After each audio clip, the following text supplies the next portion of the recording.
Welcome to Dark Blue Thoughts Film. So I don't think it's still very obvious. I had dental surgery recently. I think the bruise has pretty much. I'm not sure how much it still shows up on camera. Face to face, you can kind of see it. So just, yeah. Like I said last time, it's not that I've been punched in the face, not recently.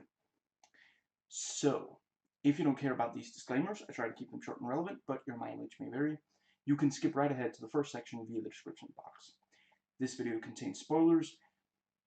I'm almost definitely not going to spoil the movies Street Kings, Training Day, and Harsh Times. If I do, I will say right before, I'll do the thing, I'll hold up the finger while I'm spoiling, lower the finger after, so, if you see me hold up the finger, that means I'm going to spoil something, so, excuse me, you can just mute until you see me lower the finger. And possibly, skip a little bit ahead. But yes, those are the only movies I'm going to be spoiling. It's just there are things in those movies that are similar to things in this movie. So, anyway, I record this as soon as I can get to the computer after watching the movie. So, let's see. Yeah, and I might try to compare some things in this to Training Day and Street Kings without spoiling. I might swear in this video, but I will not be quoting, I will not be saying the N-word, for example, or any other ethnic slur. And I might talk about some of the, I'm probably going to talk about some of the material in it that got the age rating that it got. This is not a review. This is a series of, well, thoughts. Some of it is analysis, some of it is jokes, etc. Thoughts that I had while watching, those in chronological order, as well as before watching, separated into the first two sections, time codes in the description box. And in the final section, I'll get into stuff I think is worthwhile to get into on Rotten Tomatoes, Metacritic, IMDb, and Wikipedia. And before recording this vlog, I had read all of the spoiler-free stuff, and I may have forgotten some of what I read by the time I now sit down to record, because some of it was weeks ago. And if you're not interested in the contents of all three sections, I invite you to only watch the ones you are interested in. And I'm not currently planning on doing a regular review of this, but that may change down the line. I haven't written down a lot of jokes for this. I'm probably not going to make that many jokes in this video. This video is not me saying I'm smarter than you, or know more or know better than you. The stuff I say in this video, I'm not saying only I could or have thought of it. It's just stuff I want to talk about and think others would enjoy listening to. I may in this video discuss an issue that doesn't affect me or doesn't affect me as much as it does certain minorities. I'm not trying to lecture those that it affects. In part, I'm speaking to others who are not in those minorities, so we can better empathize with those minorities. And in part, I am expressing my interpretation of the material without claiming it's as valid as the interpretation of members of the minorities. So, let's see. I find a good movie is one where the good outweighs the bad, and vice versa for a bad movie. This can mean that a movie that otherwise mostly good or bad, I consider actually overall bad or good. This particular movie, I'd say I'm leaning towards good. I understand people who didn't like it, but I personally thought it was pretty good. Not amazing, but I really don't. Like, I see some people, there are a lot of similarities between this and Training Day. And because Training Day means so much to so many people, and a lot of people have a hard time. Look, just because it's okay to like both movies, watching this movie, liking this movie does not mean that you can't also like, and watch Training Day still. I don't think that this movie makes Training Day, what's the word? Yeah, I'm blanking on it. There is still plenty reason to watch Training Day even if you love this movie. Overall, I'd say I find Training Day to be slightly more effective, stylish, and I mean, there's very little in Training Day where I find that it doesn't completely work, and there are a couple of things in this movie that I think they're pretty good, but they're not amazing. Excuse me. I would definitely say, in my experience, I want to say his name is Ron Shelton, who directed this. What I've seen of his work, this included, he's not quite as good of a visual filmmaker as Antoine Fuqua, who directed Training Day. But I don't think that Training Day means that this movie shouldn't exist either. And I saw someone point out this movie was actually, if you look up on IMDb, this movie was filmed in 2001. So I forget, I read the reason, but I forgot it.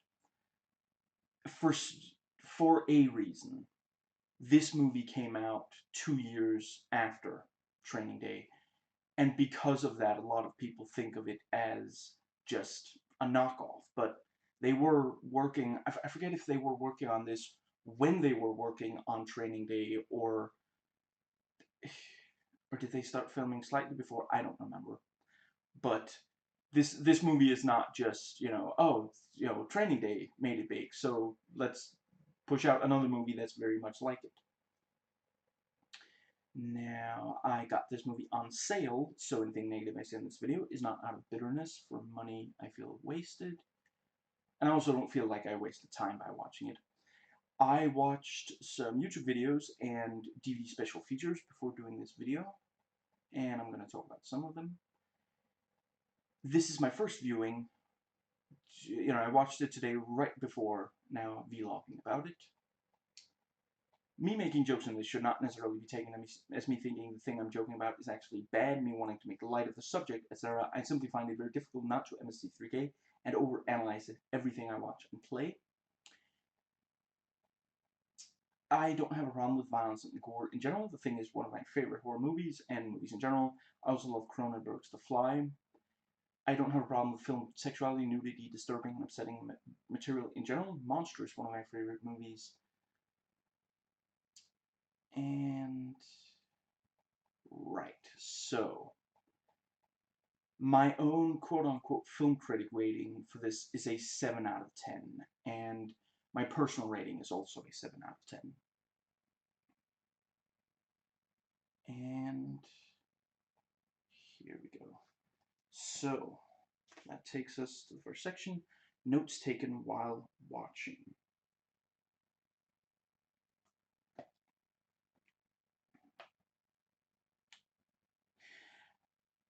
Okay, so technically the following is not in chronological order, but I did not write down anywhere else to go into it.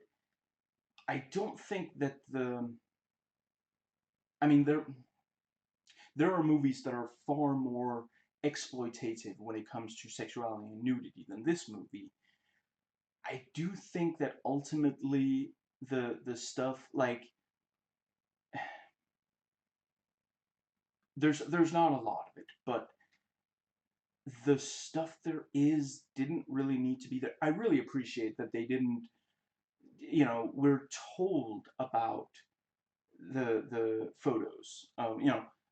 Bobby sees the photos of Beth with Arthur, but we don't because there's no reason for us to. And ultimately, the fact that Beth is with Bobby ultimately doesn't add that much to the movie. There's a little bit of, excuse me, there's the sort of, there's the question of who's she going to be loyal to, Arthur or Bobby. But other than that, and she's introduced right after having sex, which I'm not saying that there's nothing you could criticize about. I believe her name is Michael Michelle in the movie, but there were a bunch where they just say, well, she's pretty at least. I just feel like if her introduction was not right after she and Bobby got done having sex, maybe people would have focused more on. I found her to be quite compelling, personally. And the stripper in Mr. Kim's, you know, the strip joint. I mean, she's there because they wanted a little bit of titillation. She really didn't need to be there at all. It would have been very easy to just not have her there. You know, it's not like, oh, caught red-handed. It's a strip club. It's not, you know, they're not. If there were no girls there, you'd still have the poles, for example. It's not like they're doing a really good job hiding it. And the fact that there's one girl makes you wonder why is, I don't know, I guess it's early in the day, so there are not a lot of customers, but aren't there usually more than one performer? They have several poles, so it doesn't, it's not like it was critical for the movie. But yeah, ultimately, and I really appreciate they didn't feel the need to just like force in some sex scene or something. Now, yes. So, chronological notes. This is the first note I actually took while watching. They did a good job editing the opening footage from the police cars, the beating. I'm not gonna lie, I realize this is not the same for every viewer, but when they open the movie with the beating of Rodney King, and you know, I understand why. The movie comes out, you know, they filmed it 8 years after, and the movie comes out 10 years after the events depicted in the movie, so it makes sense, excuse me, you know, to a lot of people watching this movie haven't seen the footage of the Rodney King beating, or at least forgot by the time they watched this movie, since it had been so long. But it does make it very difficult to really sympathize with LA cops in this movie. I'm not saying I can't sympathize with LA cops while watching a movie, but with this particular one, and then, I mean, one of the first things we hear Bobby say is that the reason he let the suspect run around the city with a gun is because they didn't want to just, you know, grab him for a what was it, possession of weapons possession charge or something like that. You know, they wanted to make sure they would get him in a situation where it would be called justifiable if they shot him.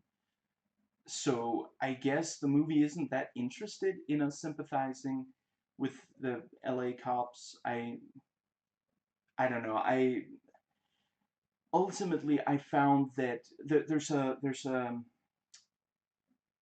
I don't know exactly who first came up with this phrase, but I do remember that the first place I heard it was the son of one of the guys, on whose line is it anyway? Uh, Luke Mockery. I have no idea.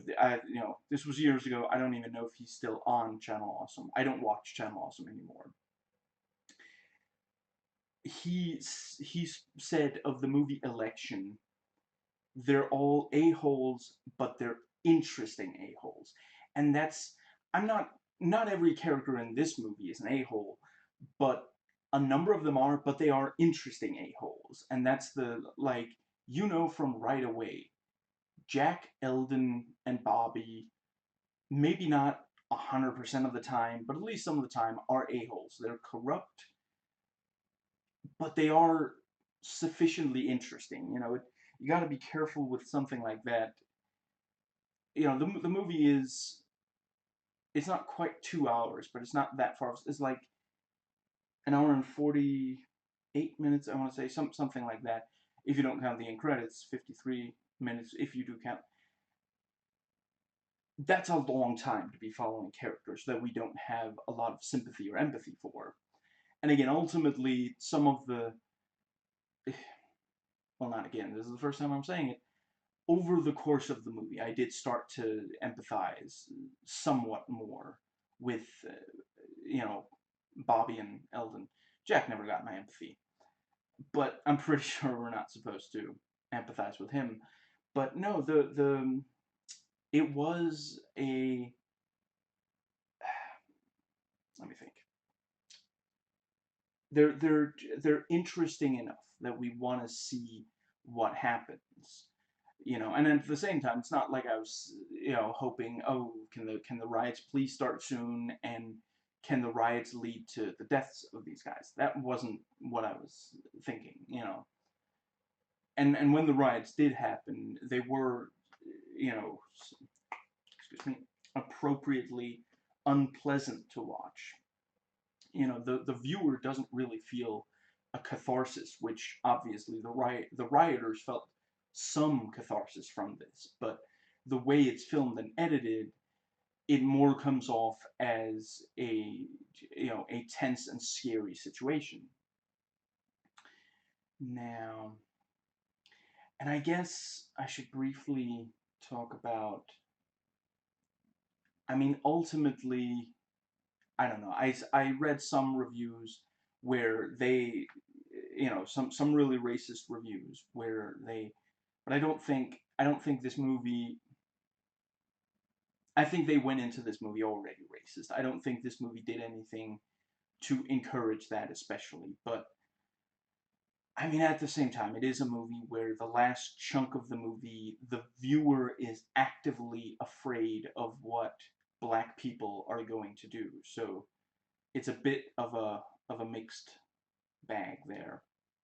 But I really don't get the sense that the movie is blaming the rioters. I guess I guess it's supposed to be a sort of tables are turned kind of thing. Because there at the end, we see Eldon legitimately afraid, which, he's been, he's been assaulting and threatening people since, you know, very early in the film. Excuse me. So, let's see. I think the movie does a good job of the sort of introduction to Eldon, him waking up there at the start.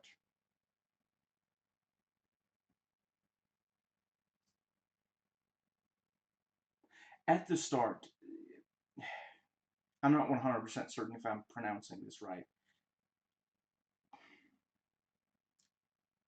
Yeah, I'm gonna try. Dash Mihawk. I guess I'm just gonna call him Dash. At the start, he comes off as pretty badass, which is kind of weird for me because I'm used to, when I think of him, I think of Punisher Warzone and Kiss Kiss Bang Bang. And, you know, Kiss Kiss Bang Bang, it's not that he's never kind of cool in that, but it's more the sort of, yeah. And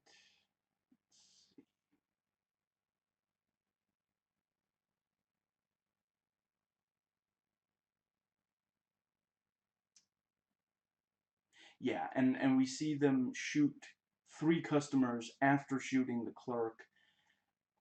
The movie's working really hard to make these guys real scumbags. It seems like they could have just like closed the door and flipped the opened or closed sign. Like it took them several minutes to get the what's it called, the safe out of there. So why not just immediately close the door and just, yeah.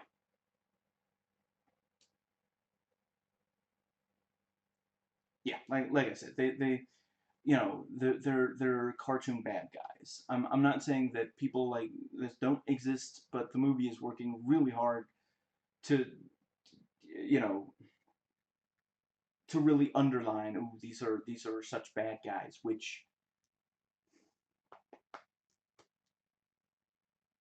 yeah, I guess I will just go with, there are other movies where it's much more subtly done with, us realizing these are like yeah, these are bad guys. Now,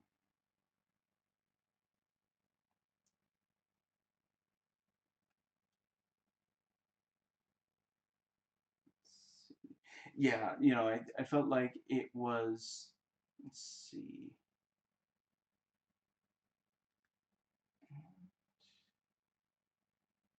oh, never mind. And yeah, Arthur asks Bobby very reasonable questions and gets a very telling admission out of him. The thing with, they would rather, excuse me, they didn't want him to get back out, real soon.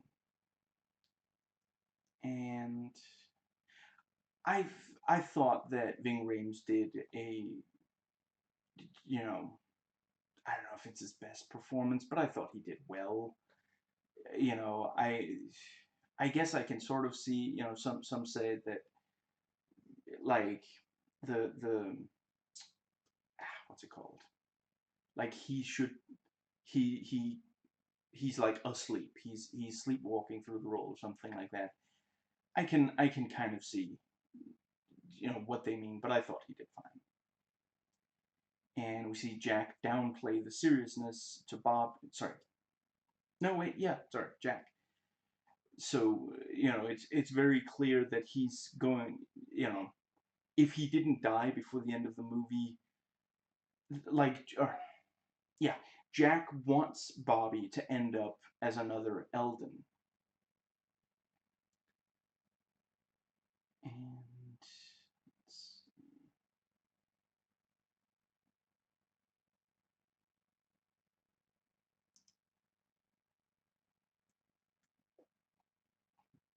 And once once they've realized I don't remember what it's called. I'm gonna go with they're being found innocent, because you know what I mean. They're being found innocent of, the it was a good shooting, whatever it's called. And then they start talking about, oh, so Arthur was the one who voted against, and is that going to be a problem in this? Now, so let's see. I like the camaraderie between Bobby, Eldon, and Jack. And when Eldon, basically, he talks about, oh, I'm supposed to be jealous of Bobby, and, yeah. I was like, I would say go home, you're drunk, but he is already home.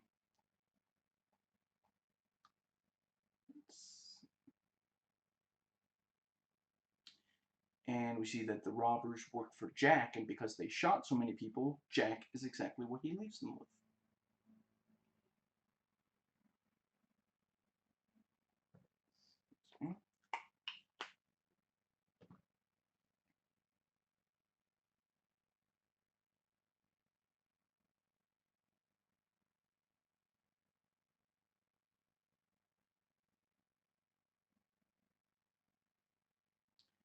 And Jack claims, Jack sends Bobby and Eldon after, he's going to have someone else be punished for the, the robbery.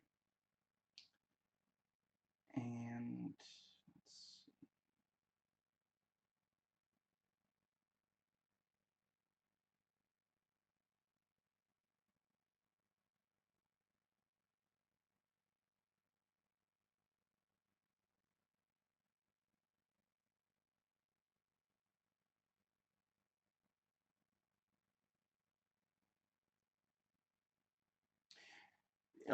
we see Eldon abuse Maniac, and yeah, this is how badly LA cops sometimes treat minorities.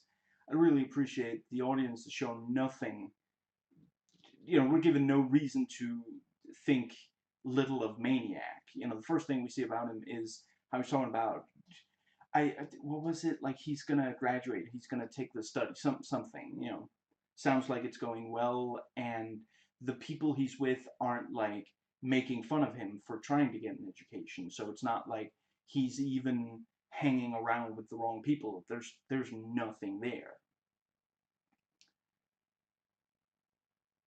And they really don't hold back on making Eldon real scummy, being really racist to Maniac. And Eldon assaults the bartender as well, interrogates him. You know, this is, excuse me, I feel like, I guess the movie, I don't know, I guess some would say that the movie doesn't necessarily come right out and say it, but I feel like it is,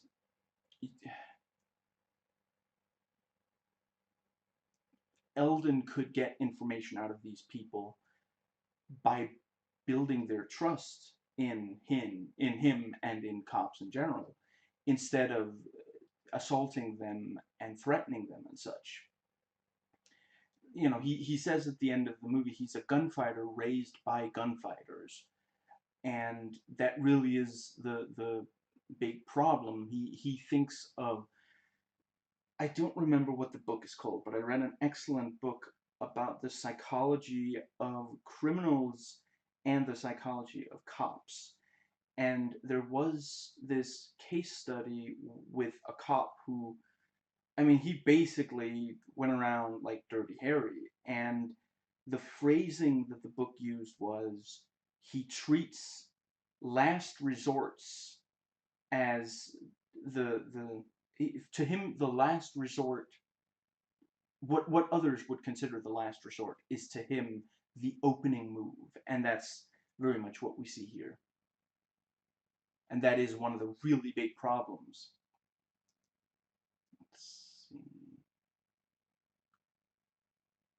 I mean, I guess you could say that ultimately the movie should,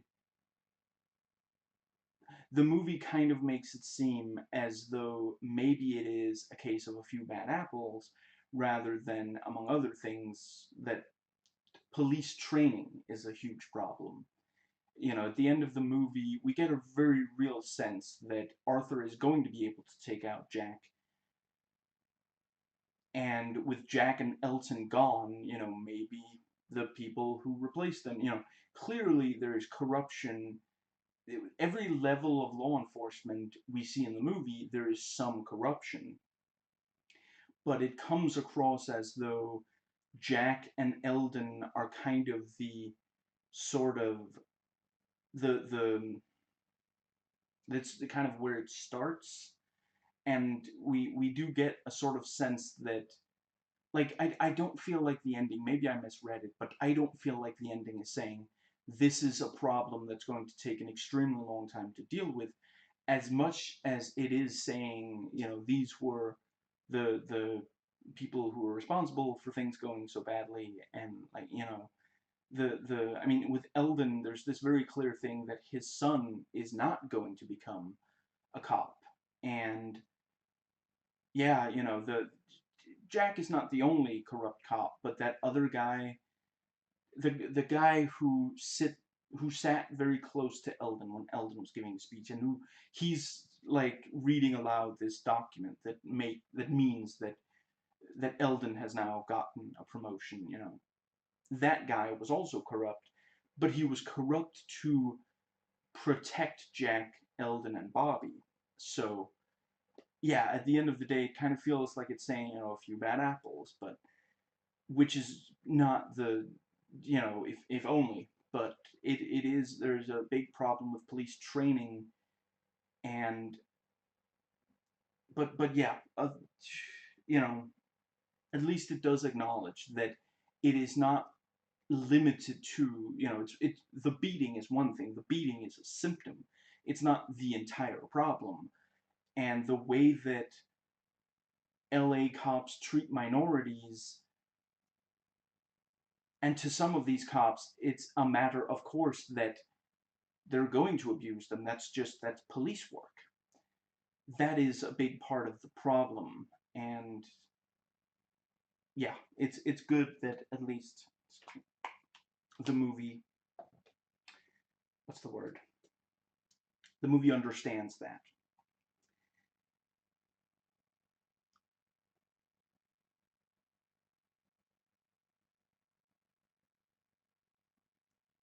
So yeah, we have Beth realizing that one of the cops that Arthur is asking her to help investigate is the one she's sleeping with, so now she has to choose whether to be loyal to Arthur or Bobby. And see, that's the thing, it's not inherently a problem.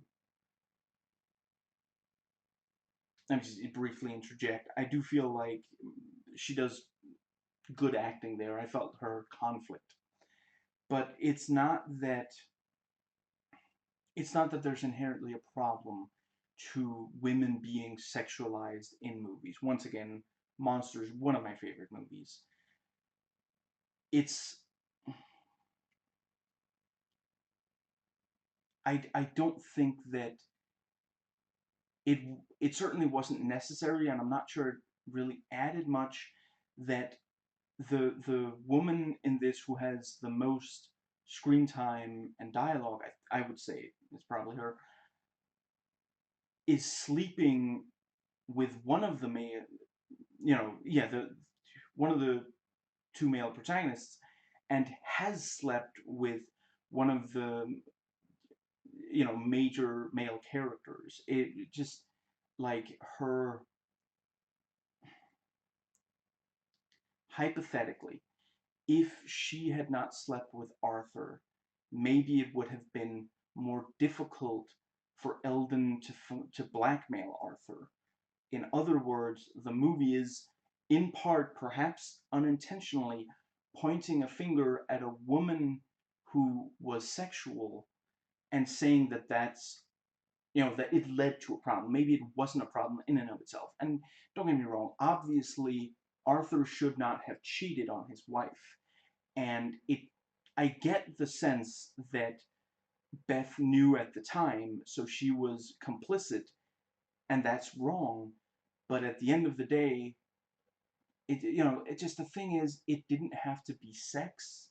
It could have been like, maybe, I don't know, let's say that maybe Arthur did some kind of let's see.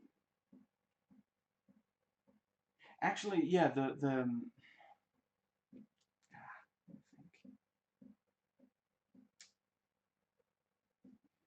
yeah, I guess, yeah, I'm not sure I have a offhand another and a specific idea for what else. But anyway, the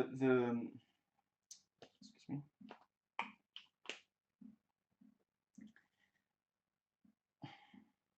It didn't have to be sex. It could have been that she was just good friends with both of them, and because of that, there's a conflict of loyalty. And maybe like maybe they didn't have sex, but people are always assuming that she's having sex with men because they see her with them and they project stuff onto her. But in reality, she isn't having sex with any of them, but she's good friends with several of them.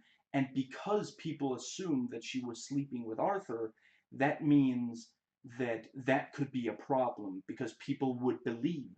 Then you could have commenting on how women are sexualized against their own will and are thought to have, to be like to be cheating or to have sex with guys that they're just friends with, because that's a thing that actually happens.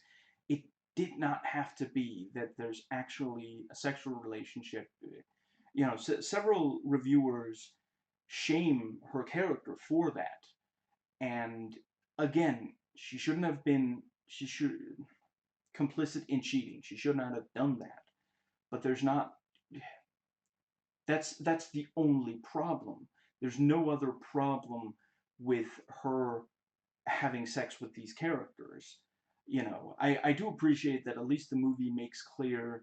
I thought that the movie was implying that she was having sex with Arthur and Bobby at the same time, which, you know, I'm not saying that that never happens, but it's very often judged very harshly.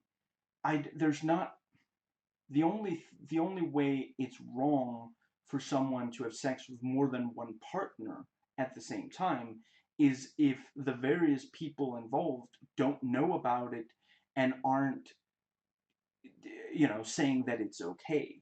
That's the Otherwise it is completely okay. But the movie doesn't say, and in fact makes it very clear, no, that was 5 years ago.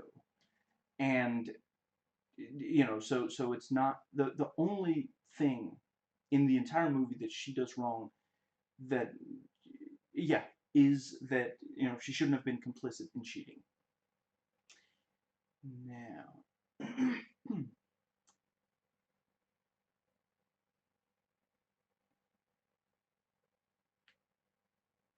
and Eldon Perry talks about how he sees the Rodney King beating, and it felt very credible, and he even, he predicts if they get off, the city burns. I, excuse me, I can completely, I find it very credible that there were cops who realized that, excuse me, before the verdict.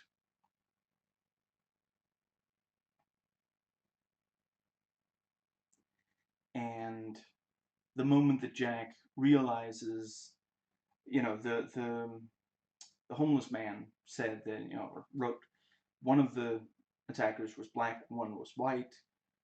Jack immediately knows where it's going, and yeah, Eldon says this has to be Orchard and Sidwell, and Jack gets very aggressive verbally with Eldon, and Eldon really, he really, excuse me, it's a real kind of,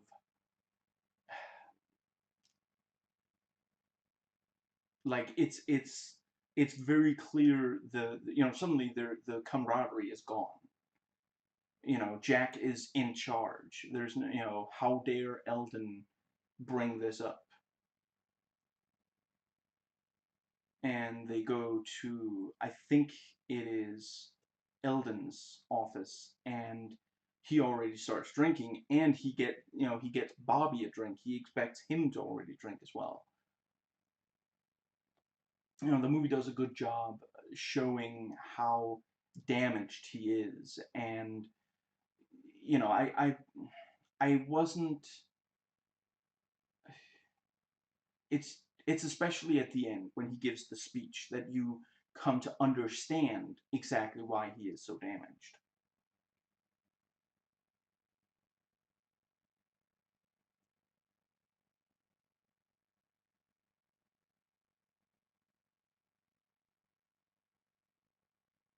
And Dina points out how questionable the warrant is, but the judge signs it immediately. The movie's very honest about how there is corruption on every level of law enforcement in LA. And when Bobby sees the blackmail photos, he realizes that Beth is on their case. Honestly, I thought Scott Speedman, Michael Michelle both do perfectly fine in this. Excuse me.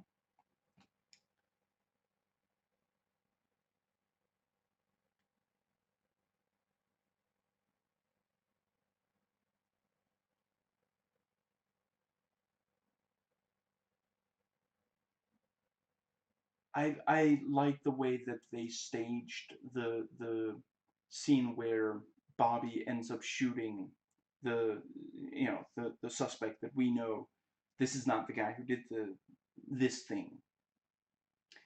We see that there's this very small child watching them as they're about to shoot, and it's very tense. I honestly, like, I was legitimately not sure if Bobby would end up just refusing to shoot. And it is very clear that it's something that really bothers him. And the movie kind of, I mean, really from that moment on, from when he pulls the trigger, and all the way up to his death, he is haunted by that. You know, he tells Beth later, I can't stop seeing his face. And, you know, he needs there to be consequences for this. And I really found that very compelling. And yeah, I'm sorry, I'm gonna have to, yeah. I am, until you see me lower my finger again, I'm going to be spoiling Training Day. Okay, so if you do not want to hear spoilers for Training Day, mute and maybe skip ahead until you see me, you know, lower the finger. I still think Training Day is overall a better movie, but I do think this thing of, I found it very compelling in this movie that the good cop who's only like, he's done a few corrupt things and he's a little bit on that path, but in this movie he actually, you know, he does shoot the guy he knows is not guilty of the thing that, you know, and for the rest of his screen time it really drives him. I did not feel like that Training Day did as good of a job with that as this movie did, and that's not on, it's not on the direction or acting,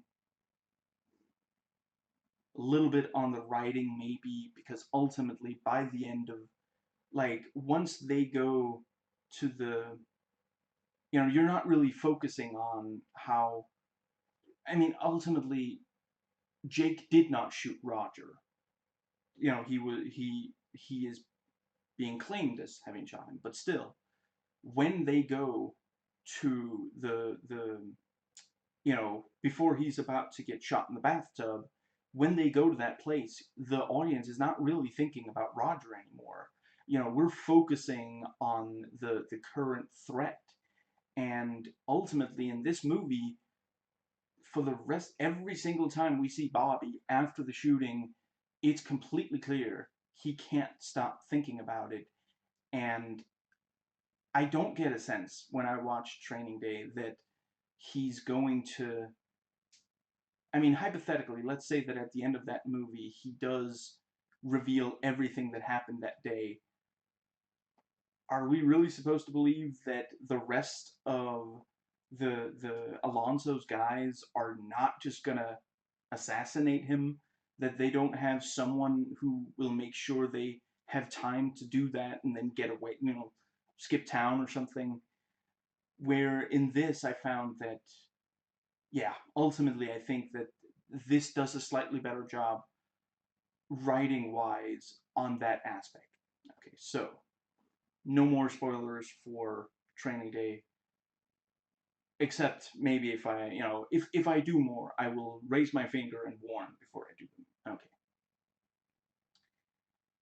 And yeah, so Bobby shoots the suspect, and it was also, it was I knew it was gonna be there because I saw the trailer. I watched the trailer several times by now.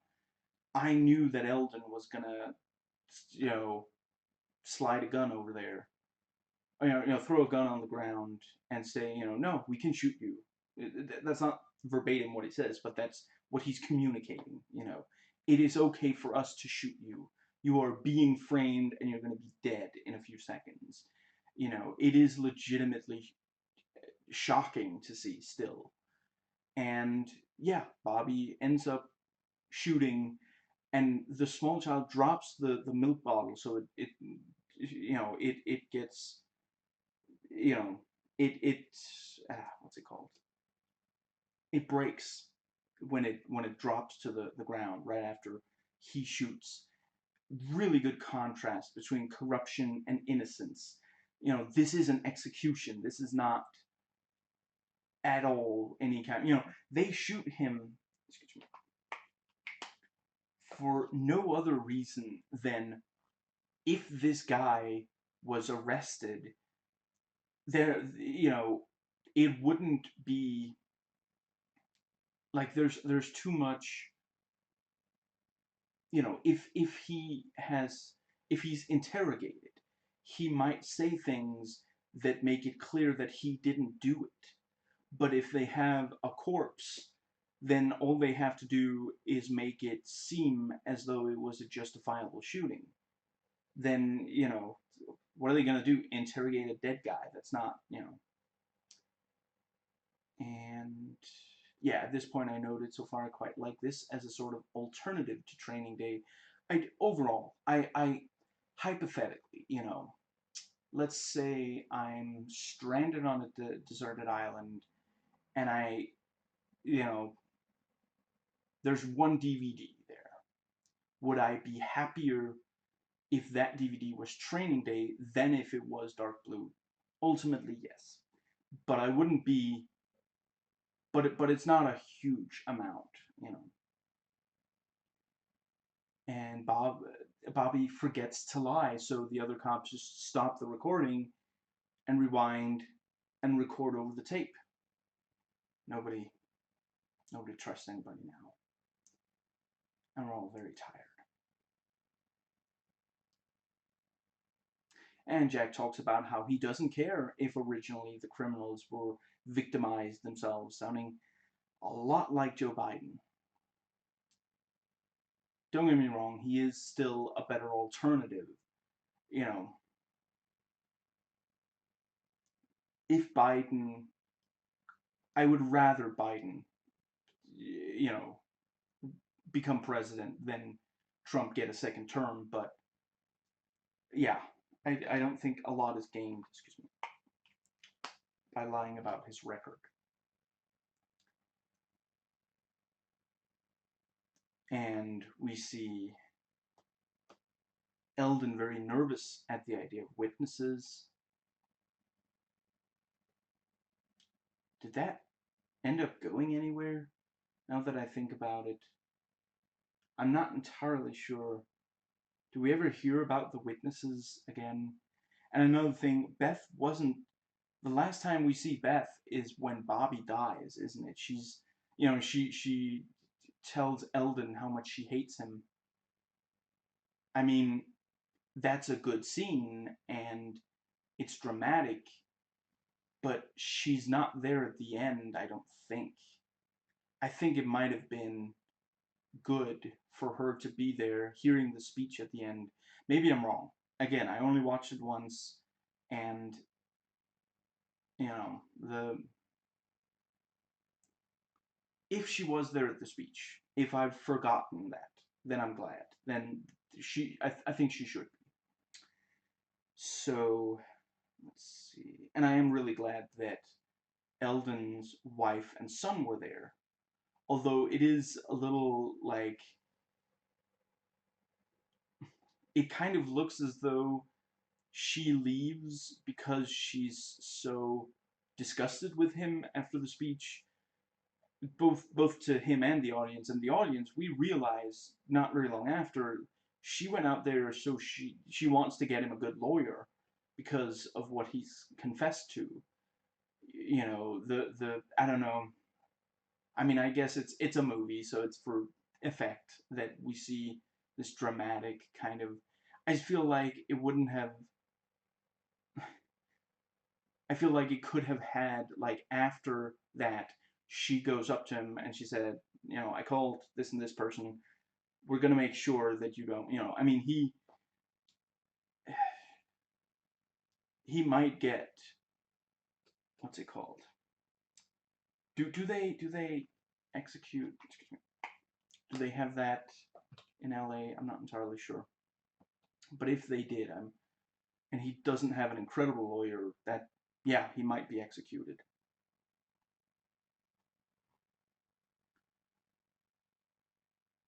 And Eldon tells Bobby that he still has issues over someone he killed years ago. And there's this really great slow fade from his close up of his face to him driving home. You really see the pain on his face. Great acting. And this is, you know, some that's a really great example of strong editing. That was a really good editing decision there.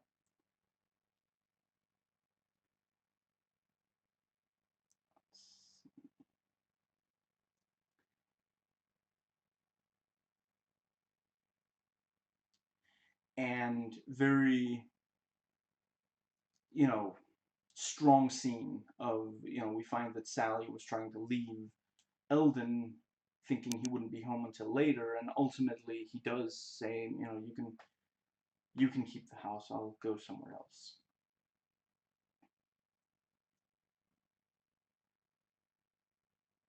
And Bobby confesses to Beth, and she makes sure that he is 100% certain this is what he wants, and, tells him, you have to talk to Arthur face to face about it.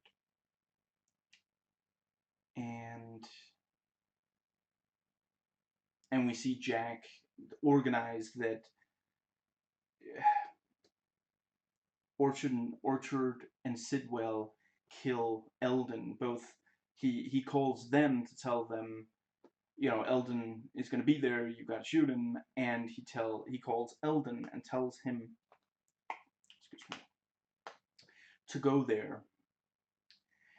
I guess you could question Jack's decision to, hypothetically, if he had just told the, told Orchard and Sidwell to go to another place, not where they live, and then sent Eldon there, then Eldon wouldn't have been able to find out by calling that this is Orchard and Sidwell's place. But I guess Jack is just banking on Eldon still trusting him. That is a thing. The people who lie and manipulate tends to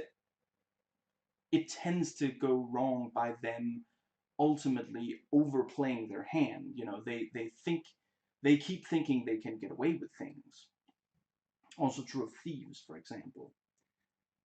They yeah. Now,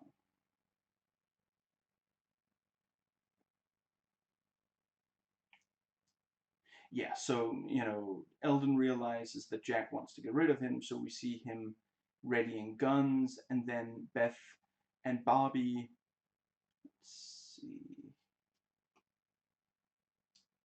also go, even though they know it's extremely dangerous, and then, over the radio they hear the not guilty verdict, and we see the riots start.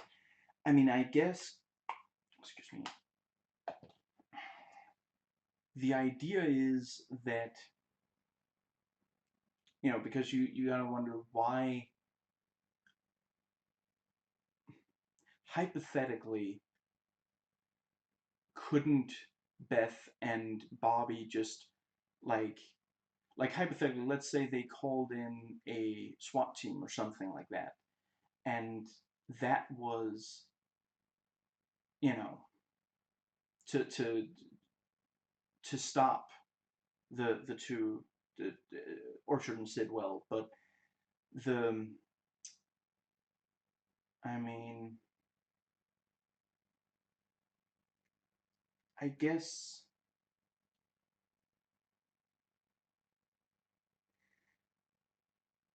I don't know. Maybe the answer is just because it's a movie and it's, it's kind of, it's part of the climax, is this showdown between, with these five people all in this one place and shooting at each other. Yeah, that probably is it, because really like, if they tell the SWAT team, we know where these two guys who've killed several people are, and when you go in, know that they are dangerous, they've got guns, and then, call Eldon, although actually I guess if this is 1992, Eldon doesn't have a cell phone, so it's possible they can't call him the moment that he leaves home, although doesn't he have a radio in the car? Anyway, yeah. Maybe I'm missing something, but otherwise the answer is probably because it's a movie, and ultimately I like the climax of this movie pretty well. So I thought they did a good job of, like, right after we hear the verdict, we see black people start to attack, cars that cops are in, and it's kind of, so it starts before the shootout, and then it really goes on until the end. We don't see it after the last time we see it is when, I'm sorry, I forget which is which, but the black guy, when Eldon arrests, is it Orchard who survives? He arrests him and then drives away with him. Then we don't see the riots, excuse me, after that point. And Orchard and Sidwell see Eldon drive past the house instead of going in the front. I haven't seen every movie Dash Miyagi is in, but I think every single movie I've seen him in, at least some of the time, he gets played for laughs. And to be fair, he is really, really good. He's got great timing and comedic chops. So, actually, I guess I'm not entirely sure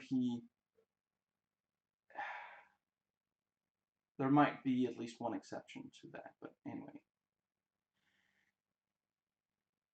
The movie's really building towards a big shootout, and I was wondering if it was going to deliver. Oh, I thought it delivered fine, but overall, it's not much of an action movie. But I knew that it wasn't going to be, despite the trailer, because other reviewers have pointed it out, and I'm fine with it. It doesn't have to be.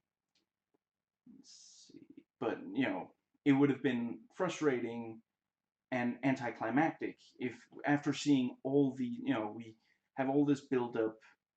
We don't want to let down after all this build up, all these characters converging, all of them seen loading guns, basically all of them knowing about at least some of the other players. But really, ultimately, excuse me, Bobby and Beth are the only two people who know about all of the other players. Orchard and Sidwell don't expect anyone but Eldon, and Eldon doesn't expect anyone but Orchard and Sidwell. So, yeah. And yeah, personally, I find the movie to be quite engaging.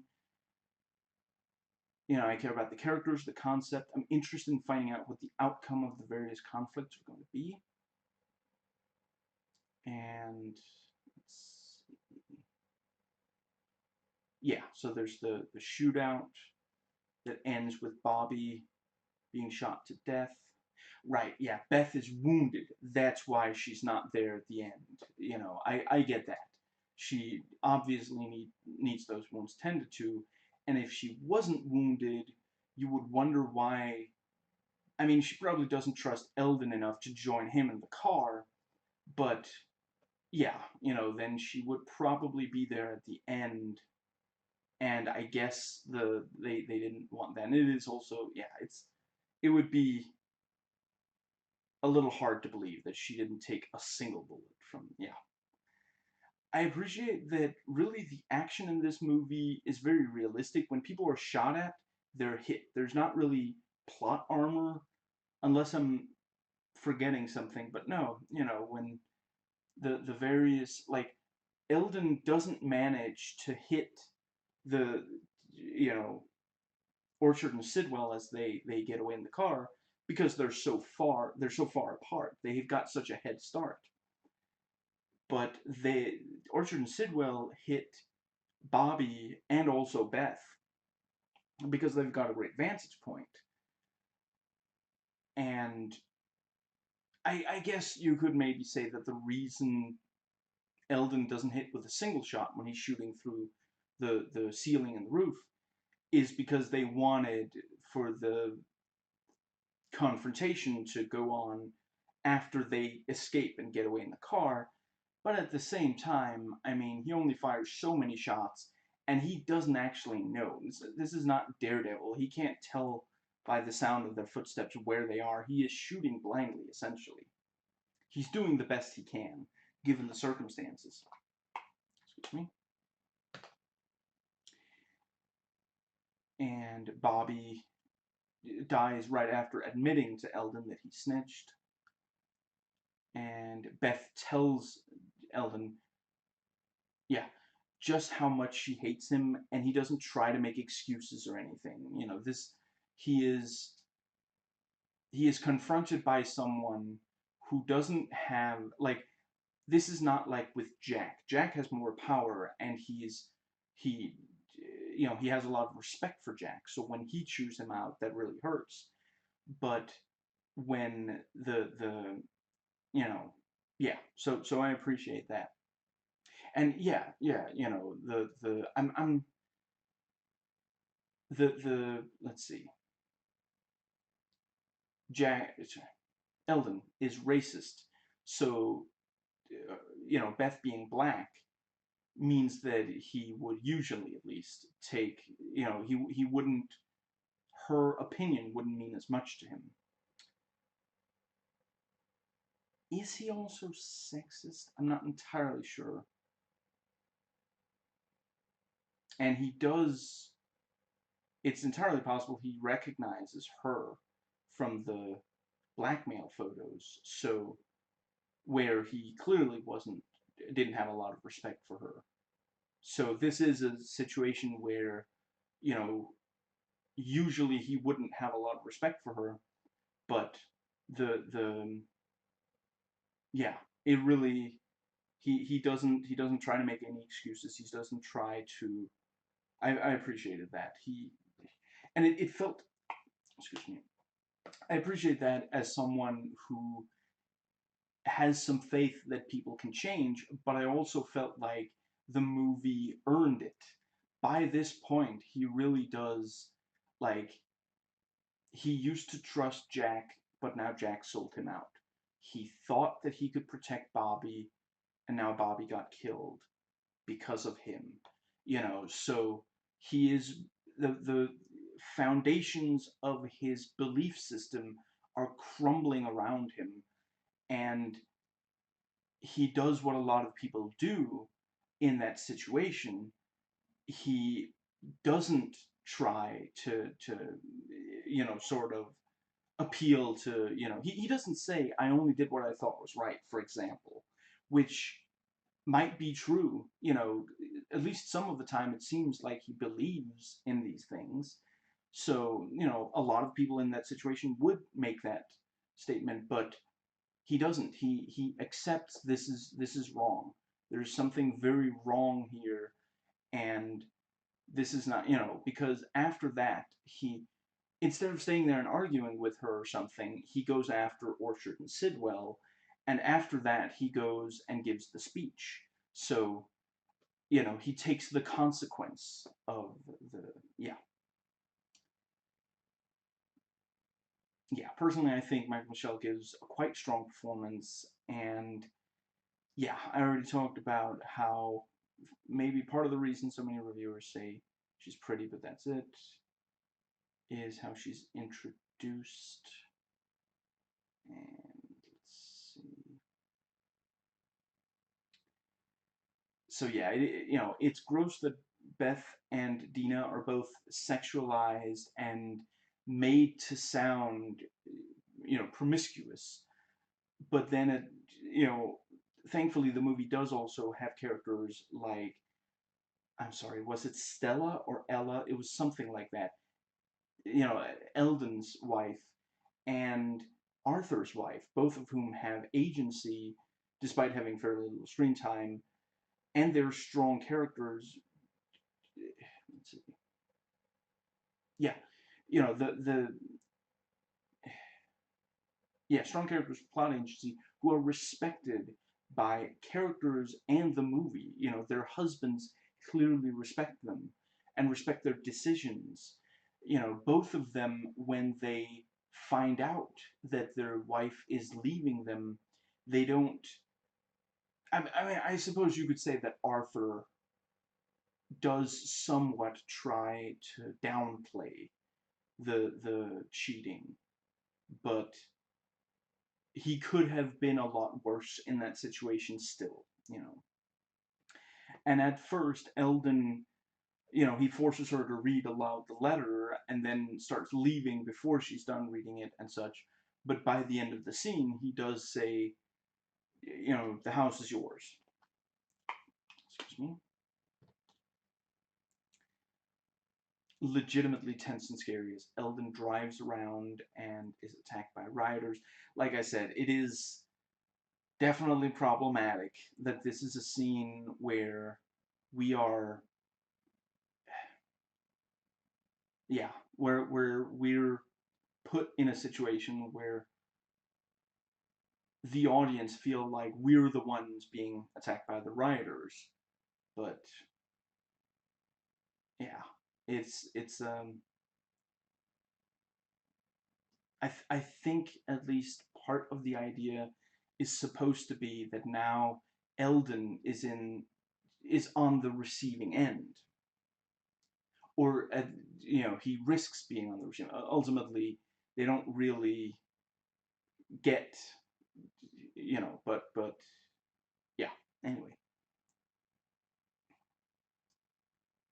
but yeah, this last part of the movie is very tense and exciting, and I was pretty happy with the shootout. And yeah, Dash is attacked while his black partner tries to convince them to stop, but he's unsuccessful. So Eldon gets Orchard to get into the car. I'm not gonna lie, the fact that he just trusts him to be like, I feel like he should at least cuff him before they get in the car. I mean, I get, okay, so the reason he's next to him in the car is because if he's behind him, then he can't see what he's doing, but still. And yeah, honestly, I do find, the decision to use the LA riots after the Rodney King verdict, is that? Anyway, works. Yeah, using the decision to use the riots as a background for this movie, I find that it works since the movie, from start to finish, is about police corruption. It's not always about racism, but it is always about corruption. The like the execution, that's a white guy, so that's not racist, but it is corrupt. And I don't remember the details, but if I recall, was there some kind of, the cops used some kind of justification for, they're trying to use a justification for beating Rodney King, that I think, was it that technically when they stopped him, he was like driving drunk or something. Obviously, that's not justification. That doesn't make it okay to beat him like that. Nothing would make it okay for them to beat him like that. But because of that, the that means that there is some similarity between the man who was executed and Rodney King. Rodney King was caught, I think it was driving drunk, so they beat him. This other guy, we know that he did some bad stuff, so they execute him. So it's just, Rodney King is not the only person. The fact that he was filmed is part of why it became such a big deal. People could no longer just claim, it wasn't that big. No, there's video of it. We know how bad it is. Now it's just, you know, once there was video, then it was a matter of, are there going to be consequences or not? Because it was, at that point it was ridiculous to claim that it was, what's the word? That it was justified. I'm not gonna, I guess, arguably, it would be a spoiler if I got specific, so I'm not gonna get specific, but the movie American History X, there's a character who says, Rodney King, the guy filming it only turned the camera on after Rodney King attacked them. That would still not mean that the severity of the beating was okay, but anyway, some people are never gonna accept that. So yeah, Eldon gives his speech, and when I watched the trailer and saw part of this speech, I thought that this speech would happen much sooner in the movie, but the thing about, I'm a gunfighter and I was raised by gunfighters, but that works well early in the trailer, because that's a quick way to establish what the movie maybe takes a little longer to establish, and it works. You know, I'm not criticizing either the trailer or the movie. I think both were. It was a good idea to not have him just state it early in the movie, and it was a good idea to not show clips of all the different wrong things he does early in the trailer. And yeah, some reviewers hate the scene, the speech. Others like it, and you know, obviously, the yeah. Actually, I'll talk about a few other things before I get to the possible issues. But yeah, he talks about his past and his father and grandfather, and it was very shocking. But yeah, you know, the stuff about the Watts riot, yikes. But yeah, I've heard, excuse me, that stuff like that happened. You know, shooting at these looters, and you know, I mean, ideally, it's one thing to shoot at the looters. That's already awful. But then once the building collapses and like the you know, if you took part in that, if you shot at someone looting, and the like, I mean, he doesn't say it specifically, but I guess a lot of the people that, well, was that his father or grandfather? I'm sorry, I forget. His ancestor shot, I guess they all ended up dead. He doesn't say he shot them and they died, but he says he shot them, and then he says, when I shot one, I wounded him and then he ran back inside. Yeah, so his ancestor killed the others that he shot. So yeah, you know, that's a, sorry, when I said it's one thing to shoot it, I wasn't entirely certain. I hadn't made up my mind if I thought that they died or not, or if I thought that he shot at them to scare them and then they ran off. That would be bad enough. But once you know, the fact that Eldon shot one like in the arm and then he ran in and the building collapsed, so he died. You know, he took part in killing someone. So both of them should have been punished for that. But yeah, the you know, the man gave a teenager a gun and encouraged him to shoot at looters. But anyway, the and you know, Eldon says he's very relieved his son is not going to be a cop, and that's the thing. You know, it's not some, you know, it's not a binary. Sometimes it's different. But yeah, a lot of people, a lot of the time when one a lot of the time the sons of cops either grow up to be cops themselves or come to really hate cops and are certain they don't want to be cops. And Eldon himself became a cop because his ancestors were, but his son is not going to become a cop because he is. And Eldon implicates Jack.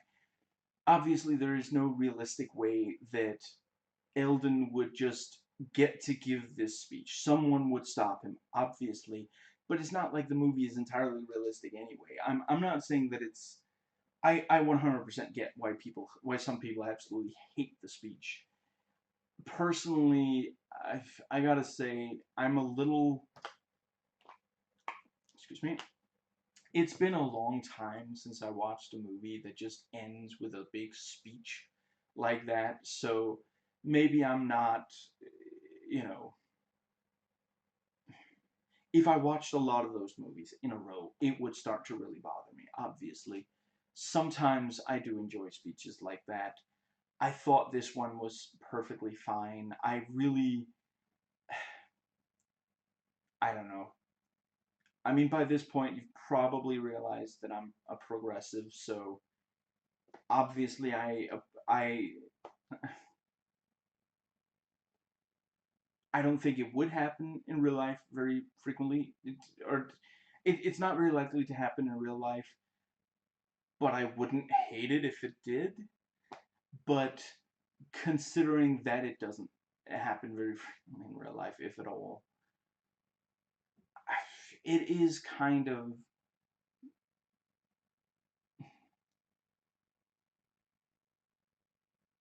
it is one of those endings that can really make people hate the rest of the movie, and that's unfortunate. You should try to avoid ending your movie in a way that really angers people like that. But I mean, ultimately, the movie is not really for conservatives. You know, it's trying to. I'm not sure if it's gonna. I'm not sure it has or ever will convince any conservative. But the yeah. So the let's see.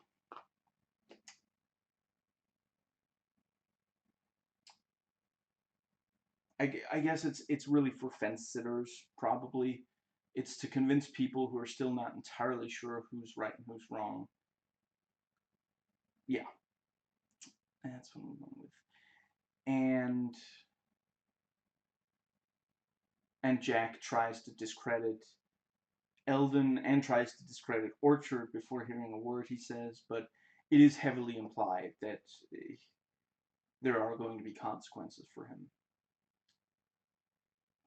And Jack and Arthur talk about how this is going to end, and Eldon, asks Arthur to not have to go to the very worst, prison that they have. And I don't hate the ending. I would probably like it better if it wasn't. I mean, it is cheesy. It is very, very cheesy. And I don't think the speech itself. I find credible most of the growth that we see his character have over the course of the movie, but for sure the speech is a bit out there. It's hard to, yeah. So the movie is 108 minutes or so without end credits. Yeah, 108 minutes and some amount of seconds. I didn't know that exactly, and I know nobody cares but me. And 113 minutes and 13 seconds along with them. So that takes us to the second section. Notes taken before watching. There. That was exactly an hour and 10 minutes. That's, yeah. I like the, yeah, anyway. So, this was written by David Ayer. I know all of his directorial work except Bright, Sabotage and Suicide Squad. I like despite their problems, and the rest of his directorial work I love. I am only now watching stuff he wrote that he didn't direct himself, except some of them I had already watched. Taking Lives, which I remember not liking. SWAT, which I remember liking pretty well. Training Day, which I love. And as I said when I was talking about U571, that movie is technically well produced, but I not a fan. Now, James Ellroy is on record saying that this movie is almost nothing of what he wrote. It's David Ayer's. So do I think Ayer did a good job or not? Overall, I would say I like it. I just, but let me think. Isn't Ellroy? I think he wrote Street Kings. I don't actually know if he was happy that David Ayer directed that. Maybe that was a sort of, maybe Ayer promised him that he wouldn't rewrite much of that if he directed it. I don't know. Anyway, I think David Ayer largely did a good job. Again, like, really, I'm not a big fan of the sexualization. I think most of that should have been removed. Maybe all of it should have been removed. I. Hmm.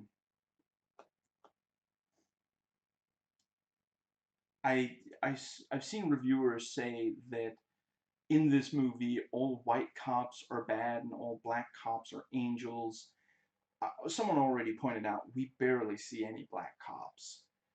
The like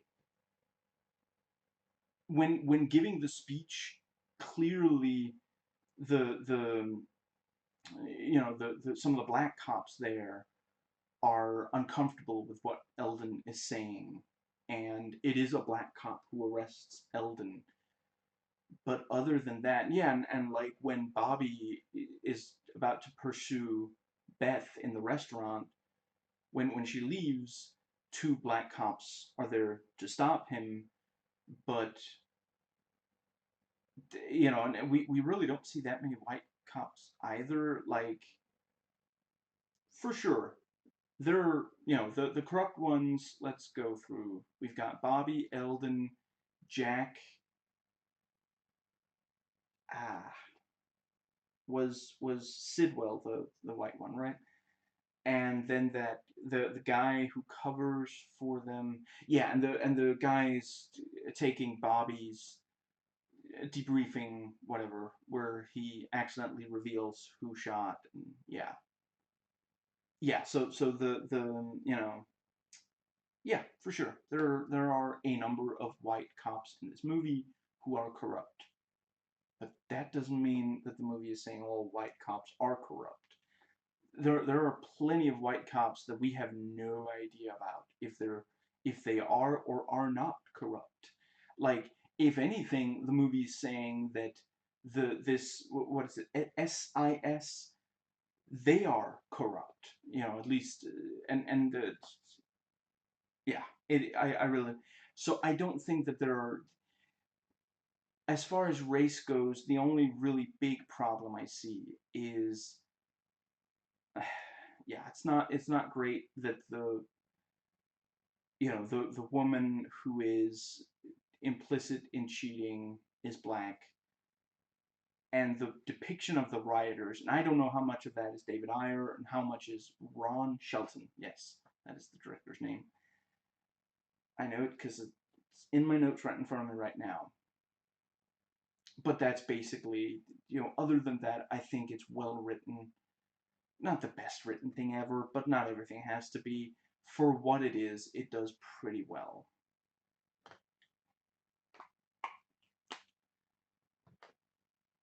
And honestly, the only other thing by Ron Shelton I've seen is White Men Can't Jump. And yeah, that's actually a movie I don't even particularly remember. I'm certain I've seen it, but I don't remember it.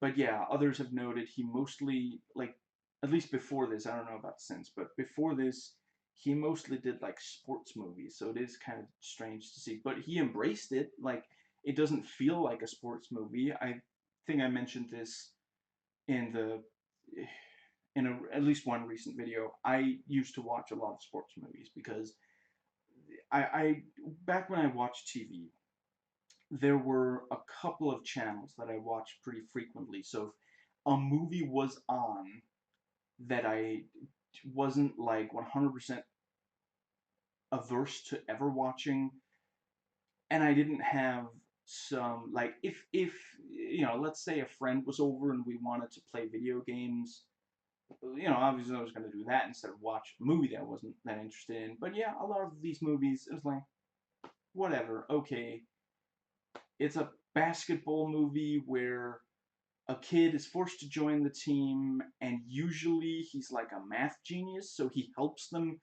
improve their basketball strategies by teaching them, like, by using, what is it, geometry, I want to say. Okay, I've got 90 minutes, whatever, So yeah, I know what sports movies look like. This did not look like a sports movie. This did look more like, I, action movie. Yeah, yeah, maybe somewhat some like action crime thriller movie. I don't know if he studied movies like that or if it's the cinematographer. I don't know. So, but yeah, originally also this was written by James Ellroy, who, and yeah, what I've watched of his work is L.A. Confidential, The Black Dahlia, and Street Kings. I mean, yeah, I've already mentioned there's a lot of similarities between this and Street Kings. I have to admit, L.A. Confidential, I have not watched that in a long time. I guess maybe 20 years? I don't know. A long time. So I'm afraid I cannot compare. So the cast. Yeah, I know Kurt Russell from a number of other movies. I have to admit, this might be the only one where his character is like, excuse me, someone who is clearly, decidedly made out to be kind of a bad person. And I thought he did well. You know, I've seen a lot praise his, you know, his work in this and say he's, you know, he manages to be charming despite, you know, how awful his character is. And yeah, I thought so. I felt like I mean, at the end of the day, this is, he is supposed to be a really major, like, this is what is wrong with the LAPD. You know, people like him are what's wrong with the LAPD. So he's almost more of a list of stats than he is a real character. You know, he's a checklist of bad behavior, of and considering that that's like if you, that is part of what he is. You know, they managed to put more meat on the bone through writing, directing, and acting. But if you really like this, you know, if this movie was not a movie but a PSA about, you know, yeah, let's say it was like a political ad that was talking about police abusing their power and being corrupt. And his, you know, they could have his character in there and they really wouldn't have to change that much. Like, you know, consider Eldon Perry. And, you know, he grabs black people and abuses them to get information. You know, you know, all these things that he does in the movie, you wouldn't have to change his behavior much. And considering that, yeah, they managed to really put meat on the bone, make him a compelling character, make him a believable character, you know, most of the way. Maybe the speech is a little bit too far, going a little bit too far. Yeah, like, you know, as a progressive, it is how we wish things would end. You know, oh man, if only after all this time of being such an a-hole, they would realize just how bad they are, and then they would get up in front of the world and confess to their crimes, accept that they're going to prison. You know, he doesn't whine about, like, he doesn't say, I knew I had to, you know, I really want Jake and Orchard in prison, but I guess I have to implicate myself. He accepts that, and the only thing is, you know, he's like, I'd rather not go to San Quentin. That's the only thing he says, you know. But yeah, I think I pretty much said it. So yeah, Scott Speedman. I've read that he was on Felicity. I did not watch that. This other than this, the only thing I've seen him in is the first. Sorry, yes, sorry, the first two Underworld movies, where he's fine. I mean, is he a character in that as much as he's just like they needed someone to be there, and you know, he's attractive, so that, you know, no homo. Yeah, I thought he did well in this. Like, if you had told me, and I think I read at least some reviewers saying he does a good job in this, and I was like, well, we'll see, I guess. I I would not have guessed, but yeah, others said, you know, oh, You can tell he's a TV actor.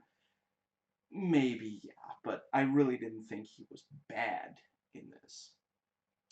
And Brendan Gleeson as Jack, I mean, he's always fun as this kind of really, like bad guy character, but I mean, let's see, I also thought I mean, 28 Days Later broke my friggin' heart. He is really good. I like him in Gangs of New York, Beowulf, and I remember liking him in Age of Tomorrow, but it's been a while since I watched that. Yeah, so, and Ving Rhames, I quite like seeing him play a role where he's not like this really aggressive, like, because of his appearance, a lot a lot of movies have him as this really aggressive and dangerous kind of person. And in this movie, you really don't get that. He's very calm and collected throughout the movie. I really appreciated that. But, yeah, when you think of him, you think of Pulp Fiction, the Mission Impossible movies, Con Air, Out of Sight. Let's see. Oh, yeah, he is in Final Fantasy, isn't he? I vaguely remember that. That movie I literally haven't watched since 2001. I recently watched, what are they called? Cosmonaut Variety Hour, Tear It Apart. I remember liking it okay. I really don't think that movie's terrible, but I haven't played the games. Maybe if you played the games, it is terrible. I guess I mean, I appreciate it as someone who hasn't played those games that I had no problem following it, even though I knew nothing. Back then, I knew nothing about the game. Since then, I've watched Spoonie's reviews. Let's see. And yeah. Right, so yeah, Dash Mihawk, I've seen in Romeo plus Juliet, Thin Red Line, Day After Tomorrow. See, when I think of, oh right, he does. I did read. I keep forgetting, but yeah, he does play in I Am Legend. He's like the main of the.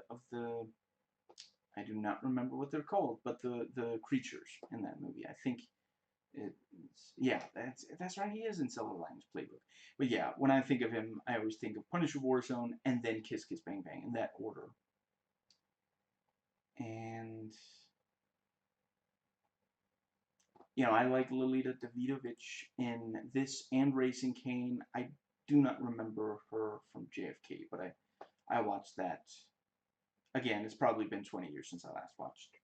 Anyway, so something that is arguably an issue with Training Day is that the dirty cop is black, and most of the criminals are black or Latino, while the conscience of the movie is white. Although so are most of his fellow dirty cops. In this, both the dirty cop and the movie's conscience are white, and their superior officers as blacks. Does this movie do a better job of addressing the race dynamic that white cops can get away with a lot? I think so. And again, I don't think that this movie means that, oh, we should never watch Training Day again. I'm almost 100% going to watch both of these movies more, more times. Yeah, I do think this does a good job of getting across the, white cops. And again, I mean, maybe not at first. At first, it seems like they mainly go after minorities, but Bobby shoots a white guy. There's no, they don't really treat him any worse, sorry, any better than they treat the minorities, and that's not. I'm not equivocating, but I am saying it's not like what's that line, if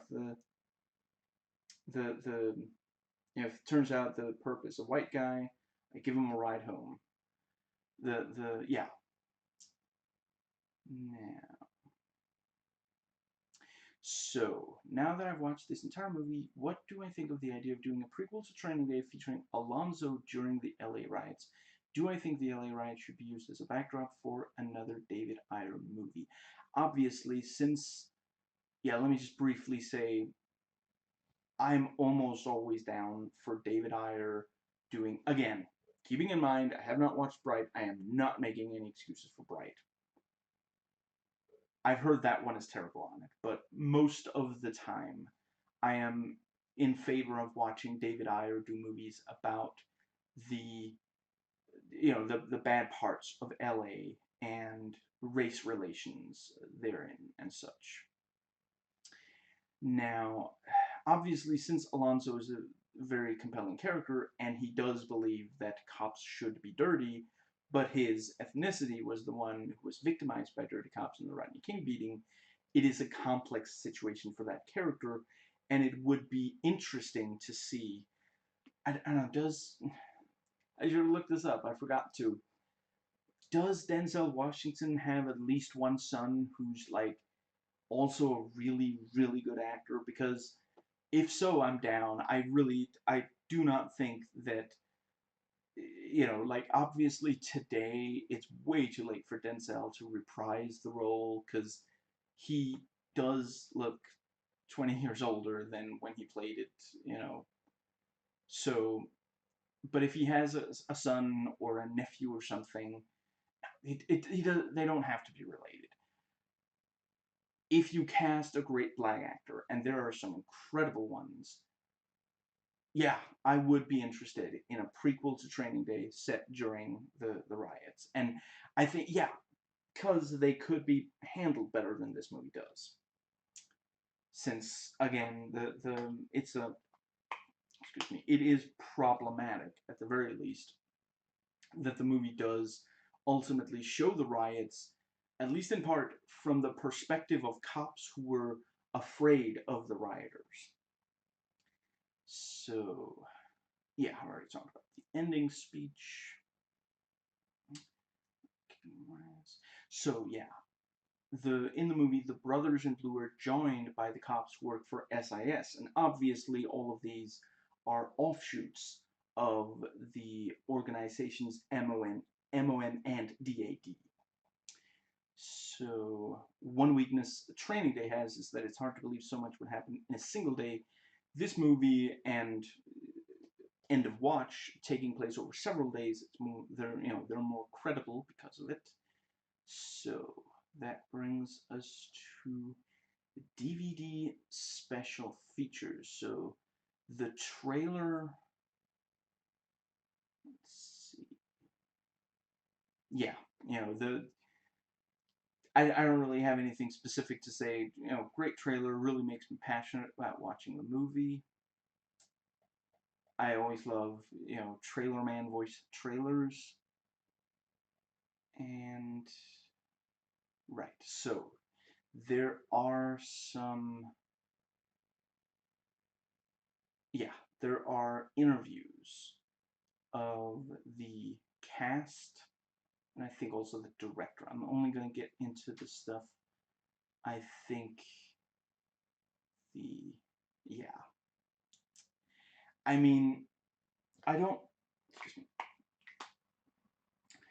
The interviewers purposefully ask kind of provocative questions. Among others, they kind of try to get the cast to, see if they're going to make excuses for the police, for the Rodney King beatings. And Kurt Russell kind of falls into that, and so does Scott Speedman. But yeah, so a couple of things he says. It took several auditions before he got the part, and let's see.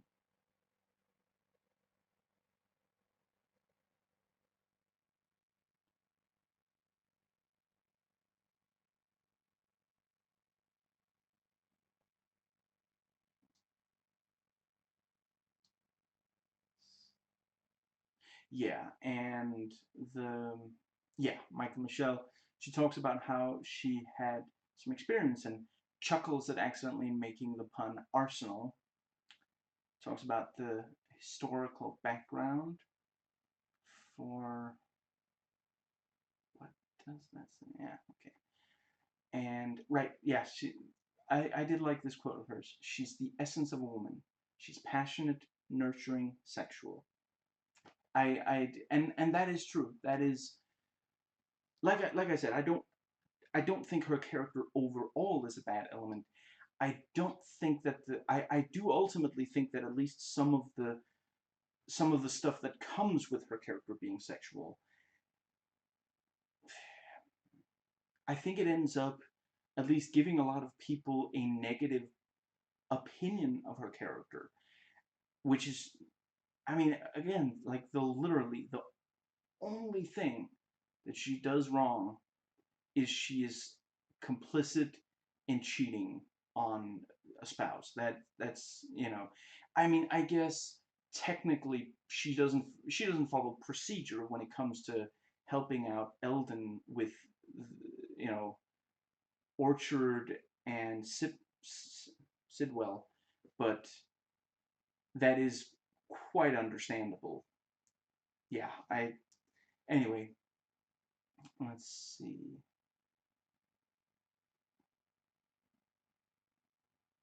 And yeah, she comes across as very intelligent and articulate in the interview. And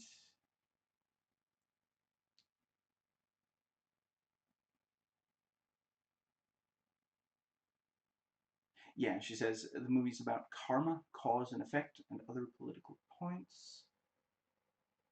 And she says, of course I'm not going to badmouth my director, but really my director was great. Always went with the strongest choice.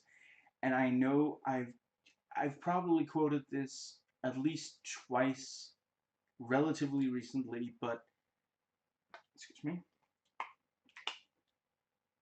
I am probably one of the only people who remembers the short-lived sitcom I'm With Her, where a teacher, a male teacher, high school teacher,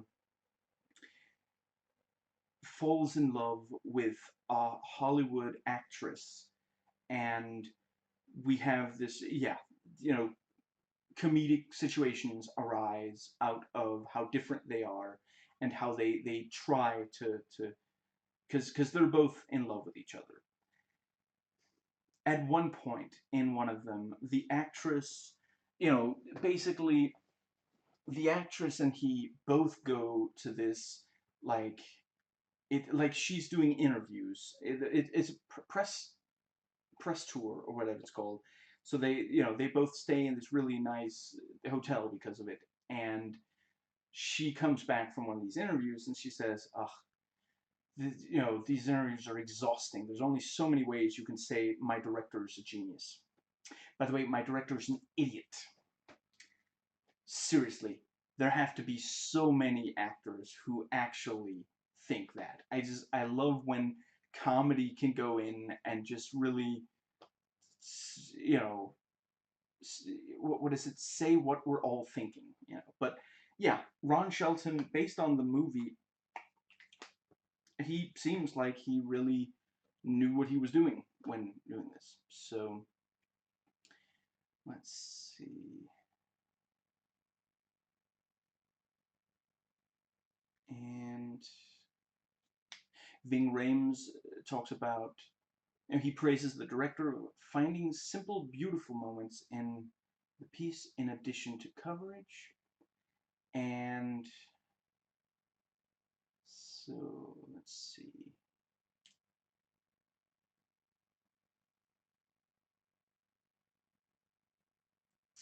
Right, and yeah, the director says the reason it took 10 years to make a movie about the riots is the same reason it took 10 years to make a movie about Vietnam. The wounds were still fresh.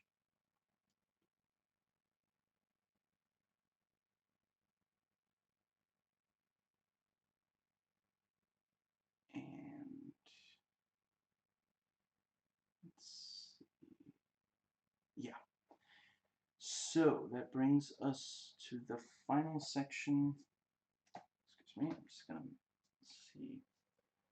My back is having some issues, but I think I'll go through at least some of the next section. So let's see.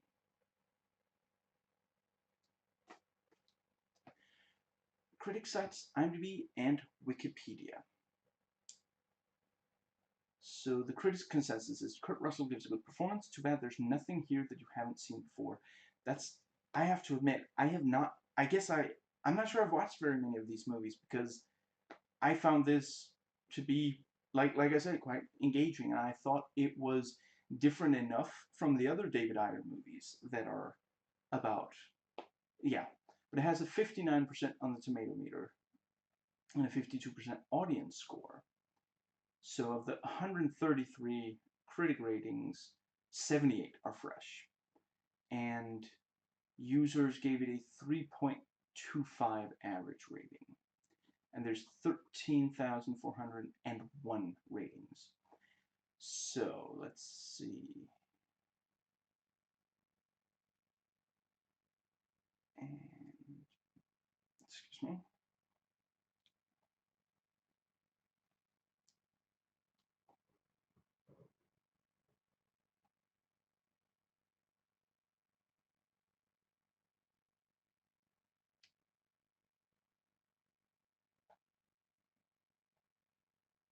And okay, so what I'm doing now is skimming the Rotten Tomatoes reviews to see if I can find something that I want to go into. See, yeah, this reviewer gave it a D on the A through F scale or whatever it's called. Using the real-life Rodney King mess as a backdrop is pretty tawdry exploitation. I don't know if I 100% agree, but I 100% see where they're coming from with that. And yeah, a lot of people praising Kurt Russell's performance.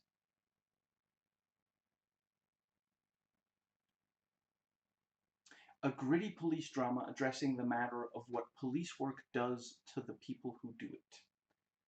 And that's definitely part of, yeah. And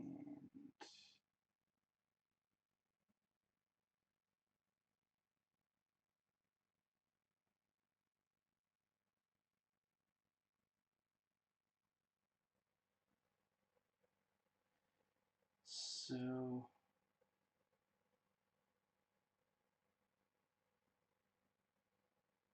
wow, some people really hate this movie.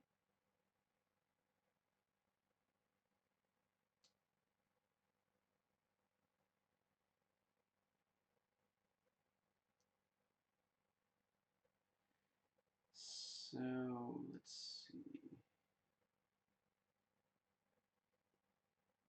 A tough but somewhat routine, corrupt cop morality tale that generates a good deal of power by being set in a 5-day period in 1992 leading up to the riots.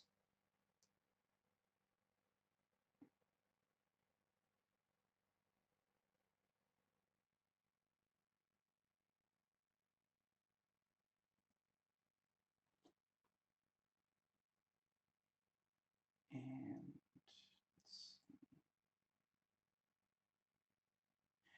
I haven't gone much into detail, but yeah, obviously the fact that the riots, that those cops were not punished for it is absurd, and really, I think we're going to have a huge problem getting, there's a lot of people who are not going to be able to trust cops, period, until we start seeing consequences. Excuse me. And that really is a huge, yeah. But you should, I think did I already talk about that in another video? What's it called? Renegade Cut did a really great video. I guess by now it's, I don't know, a month to something, about the game Disco Elysium. And let me think. I think the title is All Hobo Cops Are, and then, yeah. Which is yeah. It's a bit of a long sit, but then if you're watching one of my videos, you're perfectly comfortable with that. And yeah, it's well worth watching. And he really, I would just be repeating what he says, and he says it so well. There's no reason for me to do that. In talking about how we need to.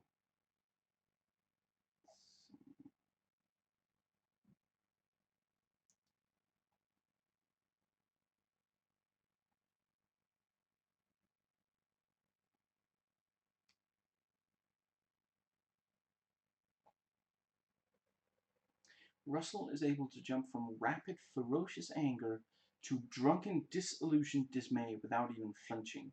He is the reason to see this movie. Rediscover how volatile and vital Russell is in the acting community.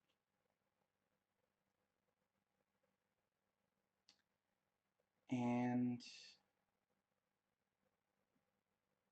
let's see. Effectively gritty when need be, but for most of its running time meanders as it tries to find its central story arc. I mean, that is kind of true, yeah. I hadn't really, again, I read that maybe a month ago, several weeks ago at least. But that is kind of true. It could be, and that is where you can kind of see that this guy is not really used to directing, crime movies. David Ayer is much more, like, David Ayer makes it look easy, you know. So, let's see.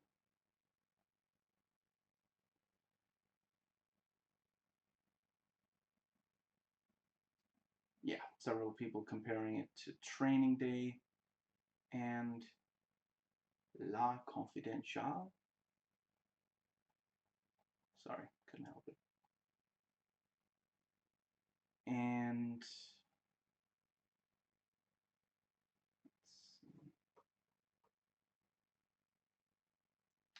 Russell is campaigning to get back into acting shape after such goof rounds as 3,000 Miles to Graceland, never watched it, and Escape from LA, yeah. But shoving him through the grinder of cop cliches, then giving him a Frank Capra climax invites defeat. Yeah, it is a bit, excuse me. Now, so let's see.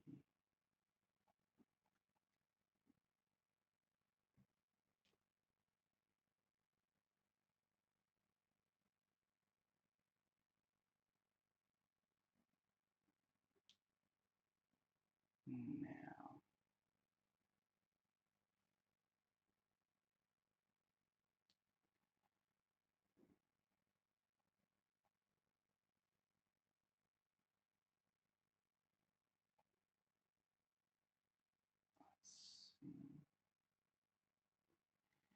yeah, there are a lot of these where I don't really have something. Too many elements of David Ayer's screenplay fall flat, from individual lines to Bobby's sudden change of heart. Sudden? I mean, I guess it... I don't know. Did this reviewer forget that he executed a man? I don't think that's... I hardly think that's sudden. Eh, whatever. I don't know. Maybe they're not very familiar with, you know, I've never killed a man, officer, but from what I read, from what from interviews and such, I have become aware that it is something that really changes you. The killing a human being, regardless of the circumstances, is going to change you. There are some circumstances where it's not going to hit you as hard, but executing someone, of course, that's gonna make you. I mean, presumably, he never actually. Presumably, he never thought that he would find himself executing someone. Bobby, when he became a cop, was familiar with the, he knew that he would end up shooting people. I mean, this is a man who we've been told earlier couldn't even shoot someone, even in a situation that, like, this is a guy, like, I mean, yeah, whatever. I'm sure that reviewer has a reason for thinking what they think. And I just pissed off everyone watching this video who isn't progressive. So, good. Even we progressives get frustrated with that point of view. I don't want to get angry at, let's see. Kurt Russell created such a despicable character that I hoped he would get his ass kicked by rioters. Yeah, I can 100%. I mean, I don't know that I necessarily hoped he would be okay. I was interested in seeing what would happen.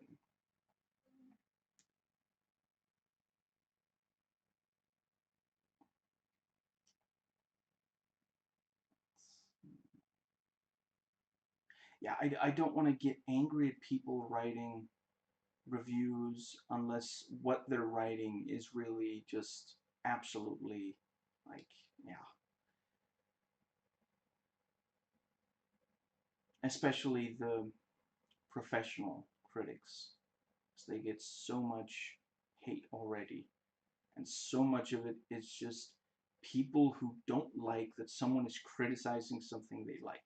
And I get that, because when there's something you really like, you maybe identify with some of it. So when someone else criticizes it, it can, like, your lizard brain perceives it as criticism of yourself. But the, yeah, the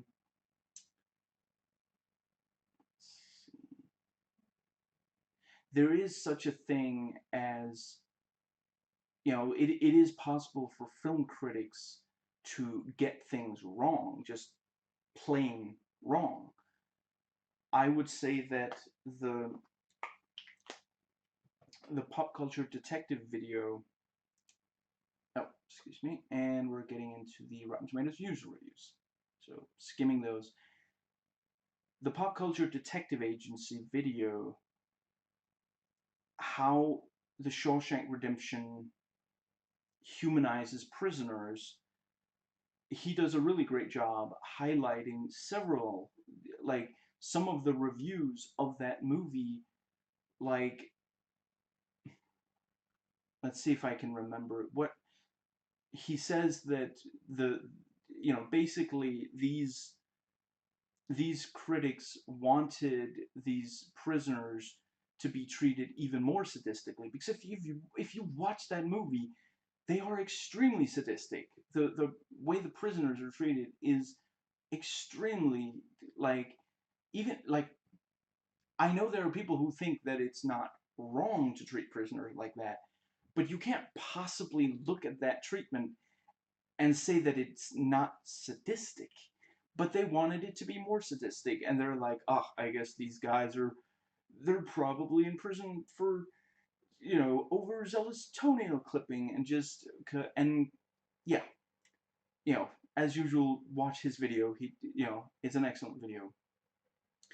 But that's, those are examples of critics being wrong. I know that in the 90s people were, yeah, like he points out, the discourse when it came to, and we're crossing into Metacritic Pro reviews. Still, I find it very hard to, yeah, I don't know how you can be so bloodthirsty, is all I'm saying. I find it very hard to, basically they were angry that the movie was asking them to empathize with prisoners, because the rest of the media was telling them that prisoners were just bad people. And Metacritic user reviews. So, oh, that's right. There was not a single one of those. Anyway, and that brings us to IMDb. So, but yeah, you know, I'm not saying critics are never wrong, but a lot of the time when people complain about what the critics are saying, what they're basically, what it actually is, what's actually going on, is that the critics are pointing to things that are actually wrong with this piece of medium, and some people just don't want to hear that, and I just don't, I just don't pay attention to them. Don't read critic reviews or watch, you know, and then whine when what they're pointing to actually is a problem. It just makes you look bad, you know, even if you don't really care about if you're wrong or not. It really makes you look bad. Like I've known a lot of people who would, and just just look, everybody has something they care about that if other people criticize it, they're going to get upset. Don't reveal it's the entire world. That's not going to get you any kind of positive result, you know. Anyway, so what I was saying, and it's not like I always agree with them. And yeah, I've read negative reviews of stuff that I really cared about, and there even have been times where I was like, ah, that's not true. But then I stop and think, wait, are they? Is that true though? Before I start whining about it, you know. You can criticize critics, but don't just, yeah. Anyway, and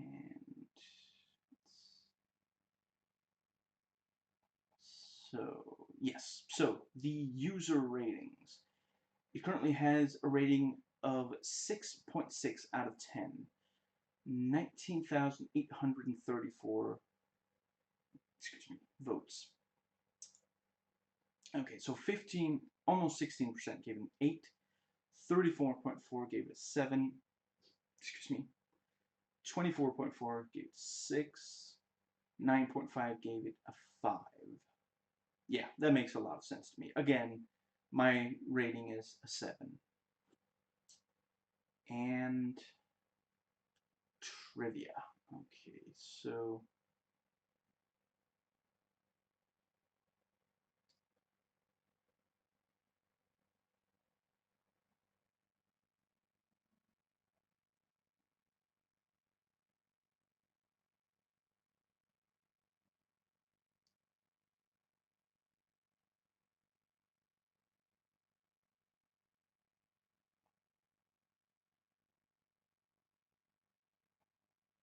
let's see.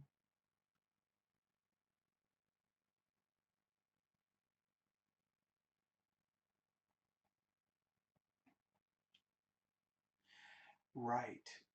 The script was set in the midst of the 1960s Watts riots. James Ellroy updated the original story in 1992 after the request of producer Caldecott Chubb for budgetary reasons, but asked that his name not be used to promote the movie after he had seen it. Excuse me. So, let's see. Oh, right. Yeah, the IMDb trivia notes that Dash Mihawk was also on Felicity, like Scott Speedman was. Okay, so the goofs. I am gonna slow slightly down on skimming for this because I have not read these yet. Once again, I went directly from watching the movie to recording this video. And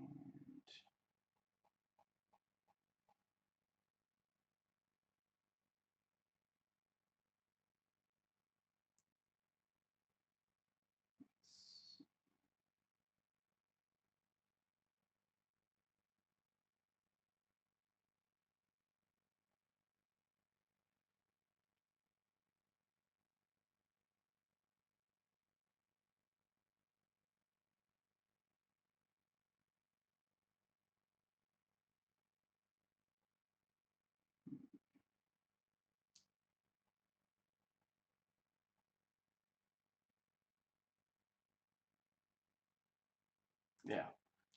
During the sex scene between the young detective and Beth, their underwear is showing under the covers.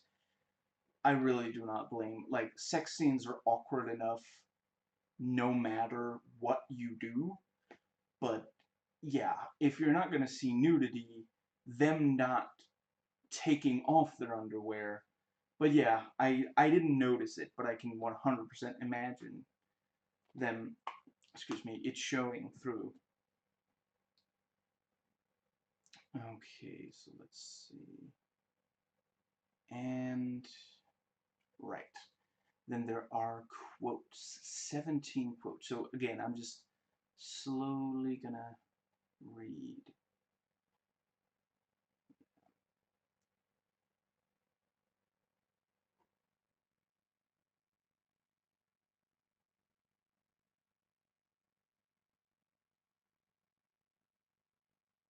Yeah, I'm just briefly gonna. What Beth says to Eldon is, I hope you burn in hell, Eldon Perry, you evil MFer. Yeah, that's.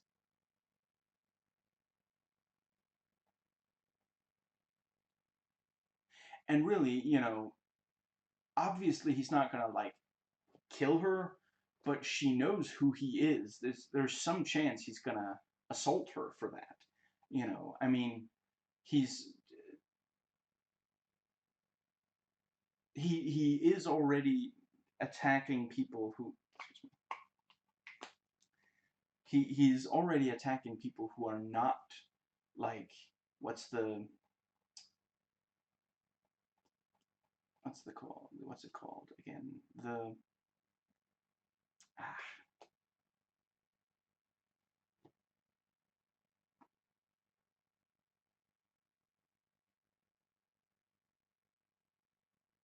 yeah, we know he attacks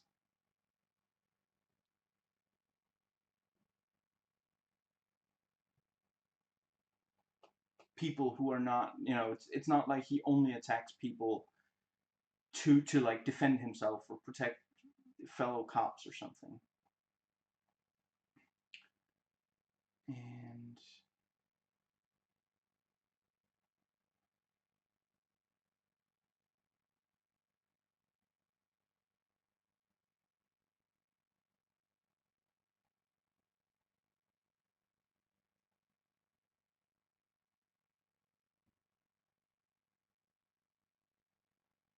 now,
Yeah, there's some really great quotes.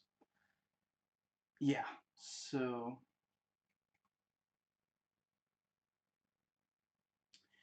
and moving on to connections. Wow, only 10. I mean, I don't remember 100%, but Training Day probably had over 100, honestly.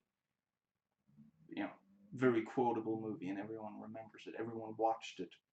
A lot of people don't even know about this movie. Yeah, and some of the connections is the Rodney King beating video. Let's see. Yeah, or sorry, one of them is that. Yeah, and one of the what's it called? Detour, the movie that was um, Stella was watching, I think. Okay, so soundtracks. Yeah, some really great soundtrack. Yeah, and that brings us to Wikipedia, which again I have not read this before, so I'm just briefly gonna. Okay, let's see.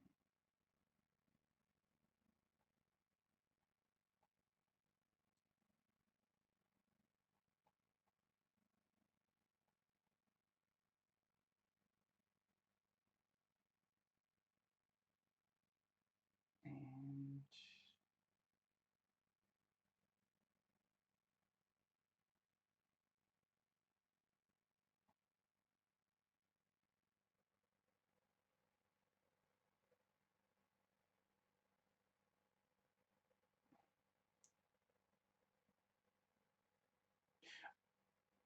right, right. Sorry, I didn't read the plot outline. I did read some of it.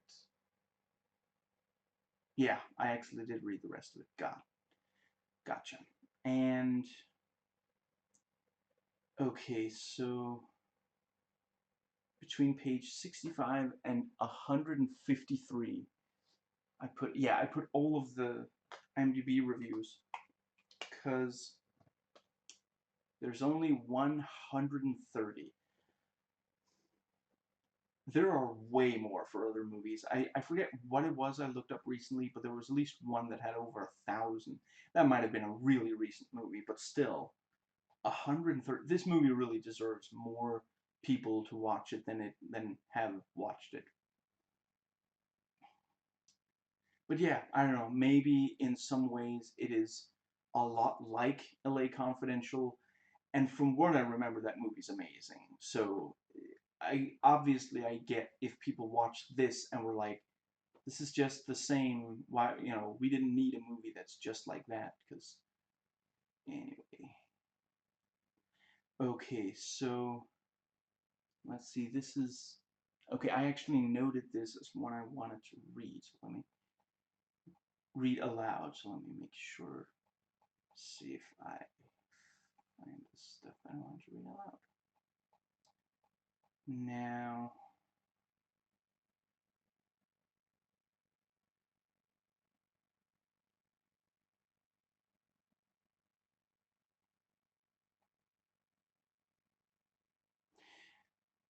yeah, so the aspect of the, yeah,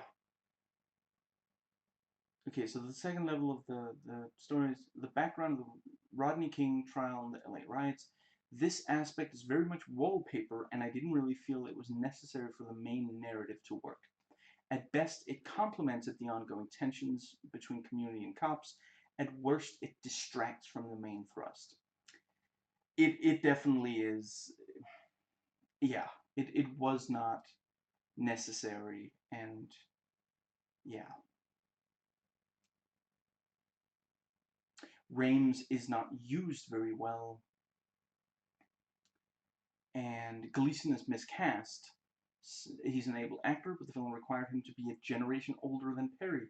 In reality, they were the same age, more or less. And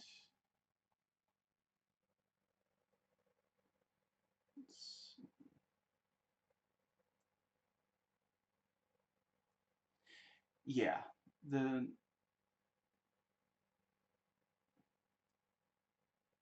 It is more a wallpaper or just a theme that is used to prop up the narrative rather than a real good historic look at the time, the corruption in the LAPD, that element of the movie. And another...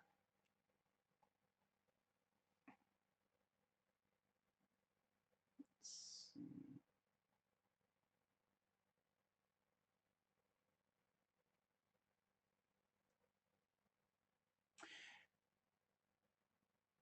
Apparently there's more than one DVD release of this movie, and there's a documentary on one of them. I don't have access to that documentary. I only have the, like I already mentioned, the interviews and such.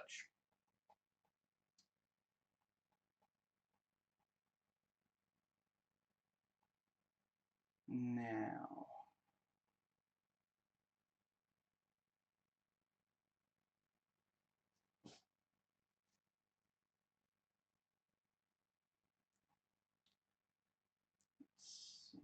okay, so here's a review I did not read before. Let's see. The spoilers. And I realize that all this dead air is not great, but I'm afraid this is currently as good of an approach to making these videos as I have come up with that I can carry out. See, the thing is, I realize it would, some YouTubers simply edit out the quiet parts of the logs, but I continue to suffer from some carpal tunnel, and because of that, it's, me sitting down and editing is just not gonna happen. The notes I already, the only reason I'm taking notes is because I can voice type thanks to Google Drive's. If you go into Google Drive and you have a document in there, you can voice type into it.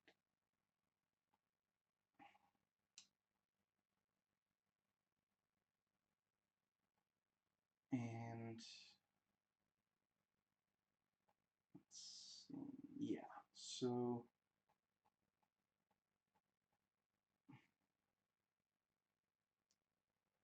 I'm gonna start skimming a little faster. Okay, here we have another spoiler one. So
now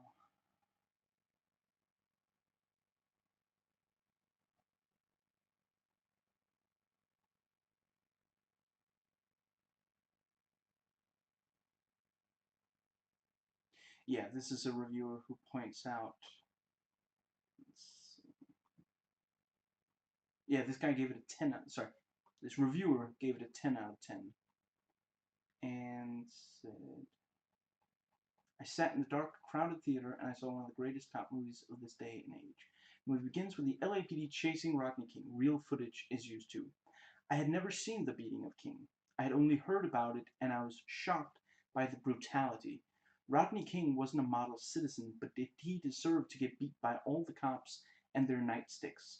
The police formed almost a circle around him, and they kicked and clubbed him. It was like nothing I'd ever seen before. The movie really doesn't give a good first impression of the Los Angeles Police Department.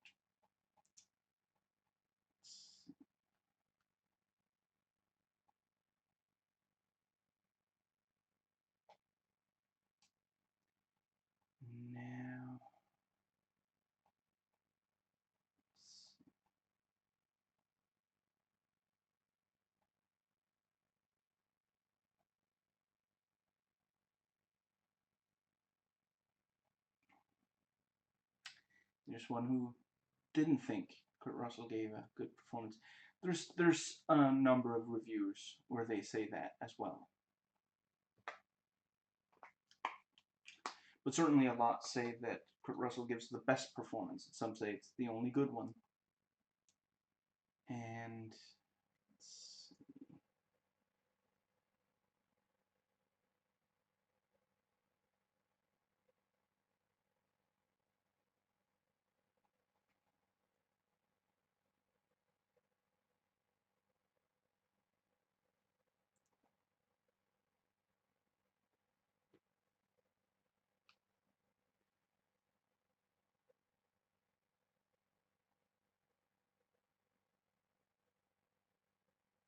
Now,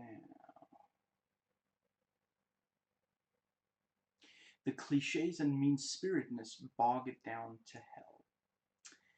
I can definitely see. I mean, honestly, I think part of yeah, this is a review from 2004. By today's standards, this really isn't that bad. You know, I've seen movies that are much more mean-spirited than this. So to me, you know, like I said, you know, like the killing of all the people at the store, for example, like to me, I wasn't like, oh my, you know, this is all, you know, I was like, this is just like a cartoon. They're, you know, this is cartoonish villainy. Nah, but that is true. That is, and see, that's something that's really critical to reviews put out when when something was first released. I had forgotten, but it's absolutely true. By by the standards of when it came out, and that is an important standard to judge it by. Excuse me. This is a very mean-spirited movie. Excuse me, and it really, yeah. Excuse me. I forget if it was that same review that I just quoted some of, or a different. Excuse me. But at least one reviewer said that the Rodney King beating is used as an excuse for all this mean-spiritedness. So, let's see.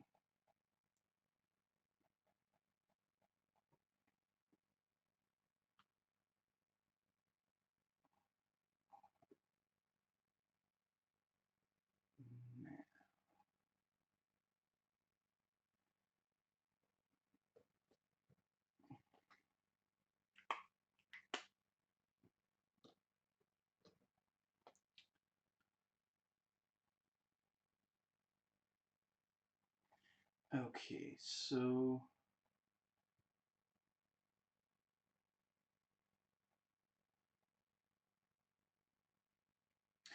this person liked that the, you know, police corruption shown from the top to the bottom,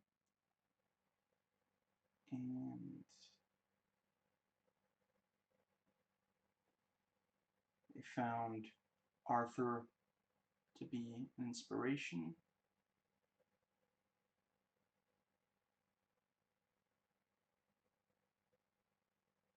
and, you know, Bobby's character, you know, feel guilt from doing something so wrong, willing to turn yourself in, is how it should be. See, that's the thing. Some different people watch movies differently, and yeah, to some of us, we just like that this movie shows. You know, for one thing, we know that the at least some of the racism and abusive force, you know, police brutality and such we see to some extent is true, and give me a second. Yeah, and then the movie also shows Bobby feeling guilty, Arthur fighting the from within, and these things, and the speech at the end, and we're like, if only it was like that, and it's kind of, and we have a positive reaction to that, even though some of us would say, well, okay, that's obviously not quite realistic, which really shouldn't be a barometer. No movie is completely realistic. Every movie sets a level of realism. The big issue is is that level of realism appropriate for that movie, and does it adhere to that level? But no movie is, even documentaries are not 100% realistic. There's always some, like, the moment that you have narration over something, you have at least something. It's never completely, anyway. Okay, 5 out of 10, Elroy Light.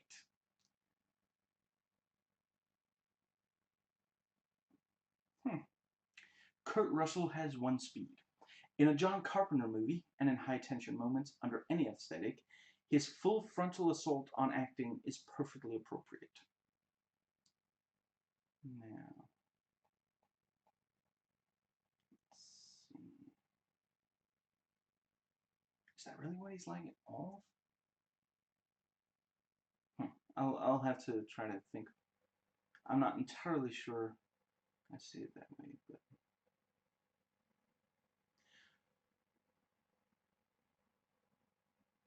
basically a good conceit poorly executed. Though more than competent with the easygoing sports melodrama, Ron Shelton has no feel for the machine gun rhythm of David Ayer's Bang Bang Bang script.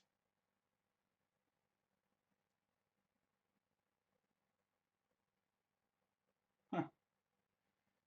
It's funny. Hollywood Homicide, while immensely dumber than this movie, at least runs at the pace Dark Blue lacks. Maybe Shelton's next cop picture will get all the elements too. Wait, he directed. Wait, did I watch Hollywood Homicide? I'm not 100% certain if I did watch that one, actually. Anyway, let's see. I'm pretty sure I watched a review. Didn't Film Brain do a bad movie beat down on it? I'm not entirely sure.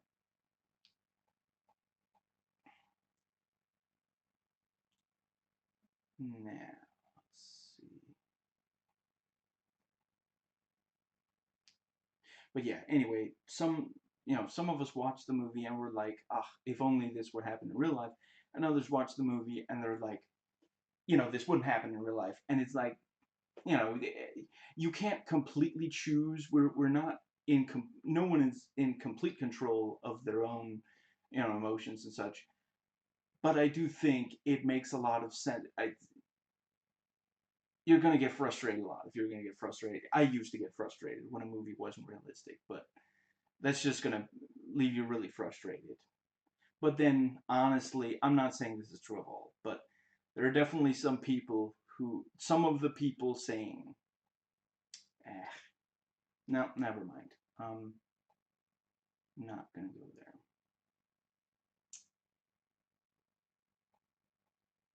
Some people don't want the cops to, you know, to give a confession the way Bobby and Eldon do. Let's see. And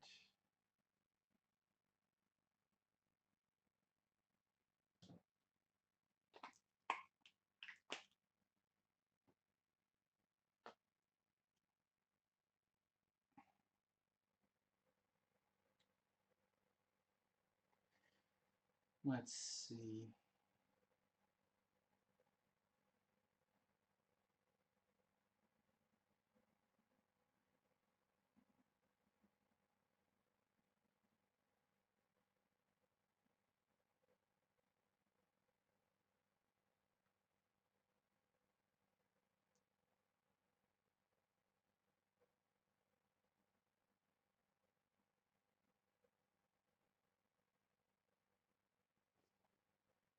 Now, let's see.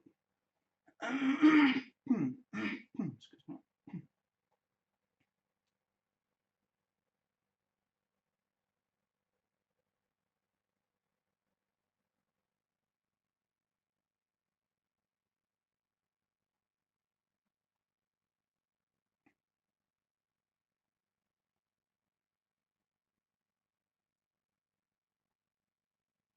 Oh, that's right. The kid who plays Eldon's son is actually Kurt Russell's nephew. Doesn't he have kids of his own? I'm not entirely sure.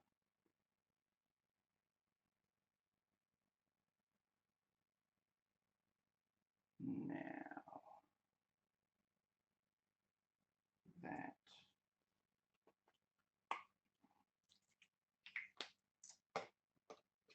and let's see. Okay, here's another. So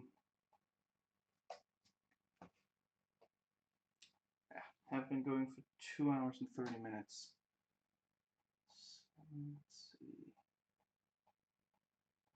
Okay, in total there's 158 pages in my notes. I'm on page 109, but I'm skimming a lot, so now let's see.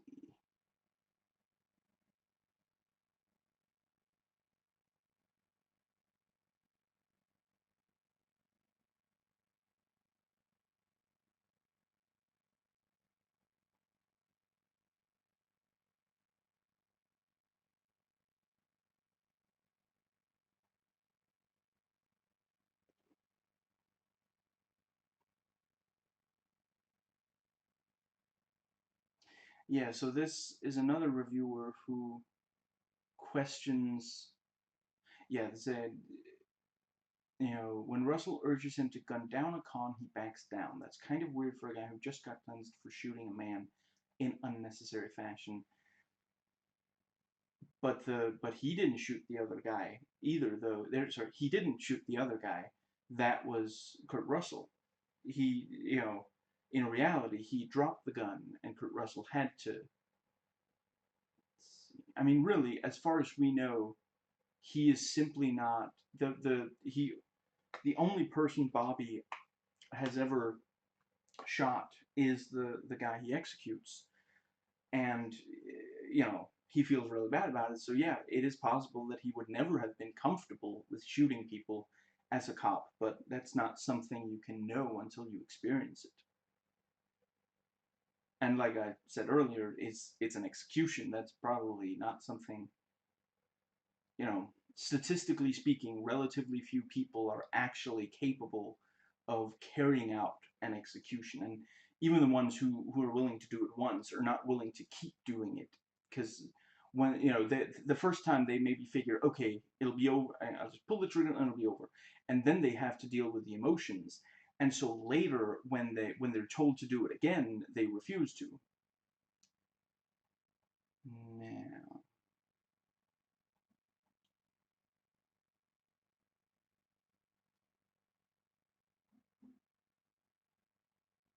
yeah, some critics say that, you know, oh, Eldon, he's a good cop, but he goes too far.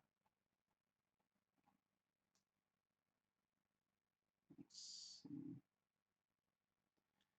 Now,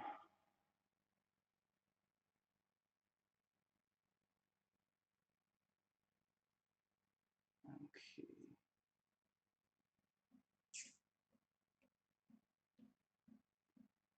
So, let's see.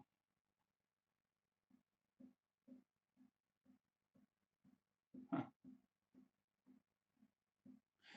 One person says it's like The Shield. I know. I haven't watched that yet. I know I'm supposed to. Maybe eventually I will. But I haven't yet watched that show. So I can't speak to it. Now, let's see.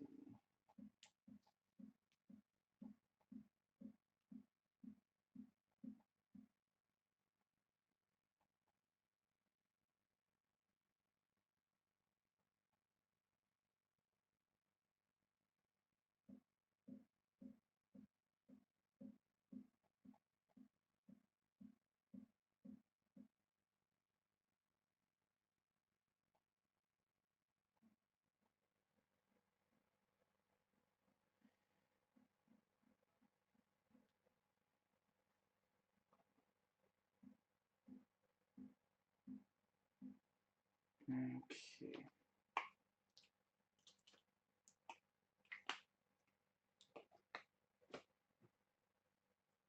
Excuse me. Just gotta make sure.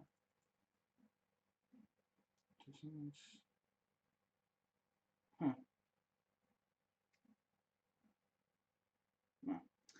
Okay, well, if you'll excuse me, it'll take like 1 minute or something. But it has been 6 hours since I last took some pain medication, which means it's okay to take some more.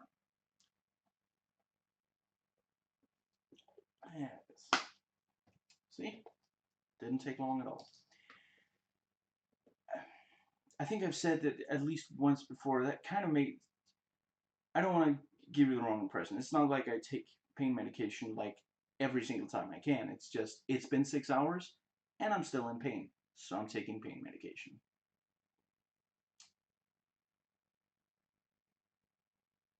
So, let's see.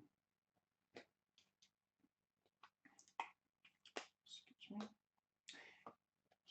And just in case I want to take more than 6 hours, I'm going to write down what time it is so I don't accidentally take it too soon. So it's about quarter of.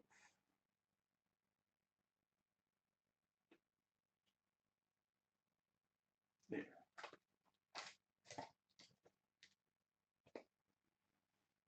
So let's see.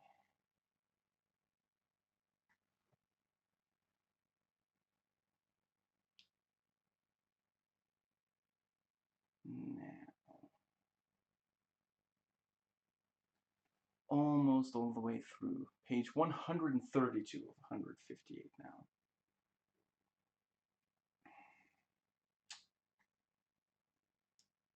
I mean, I've already mentioned that I really love the soundtrack.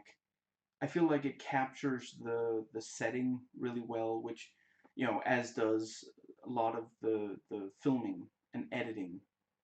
It is a gritty movie, even though, you know, like that one other person pointed out, the pacing is not quite right, but it is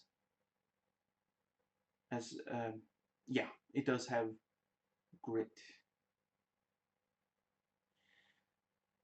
If this had not been made at the same time as Training Day, maybe it would have been interesting to see Antoine Fuqua. Obviously, he couldn't have directed both movies at the same time. It's hard enough to direct a single movie.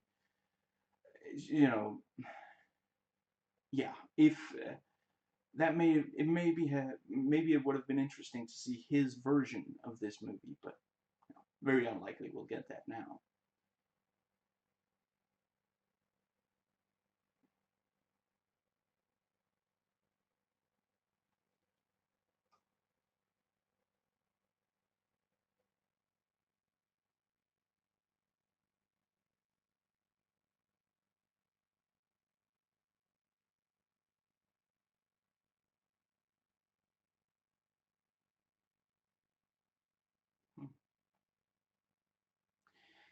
Okay, moving on.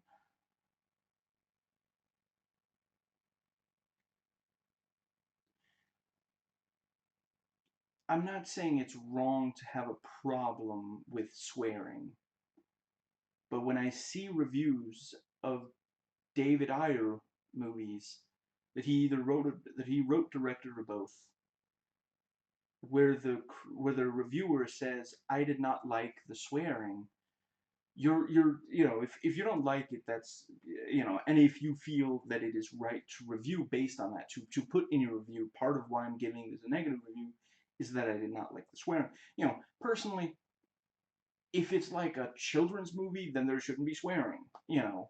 But other than that, if it's what the filmmakers, I don't think you should, you know, you should almost never use slurs. If you're gonna use them, you have to use them in something where it, you know, if you're exploring, you know, racism, then, you know, but I don't think that it's automatically bad, which, you know, as I was raised not to swear, but the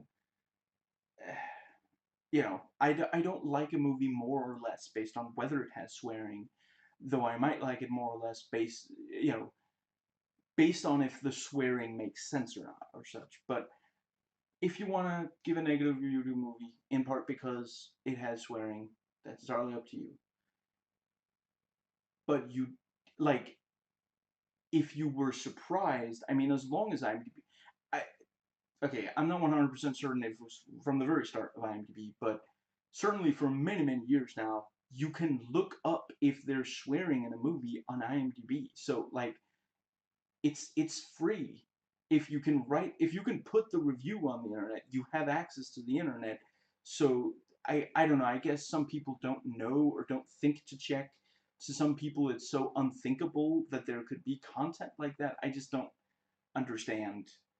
Again, it must be a very frustrating existence to go into a movie having no clue if it's gonna be like I can't even imagine watching a movie without at least knowing what it's rated.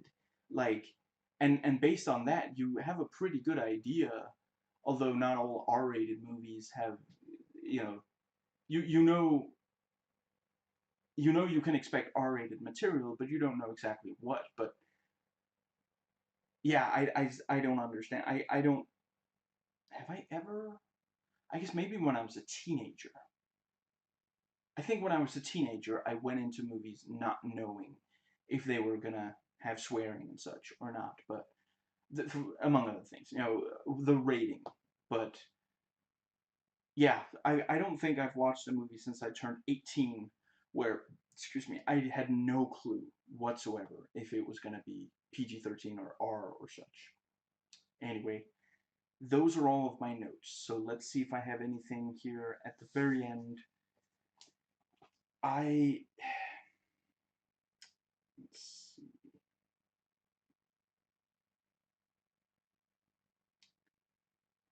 There's not really,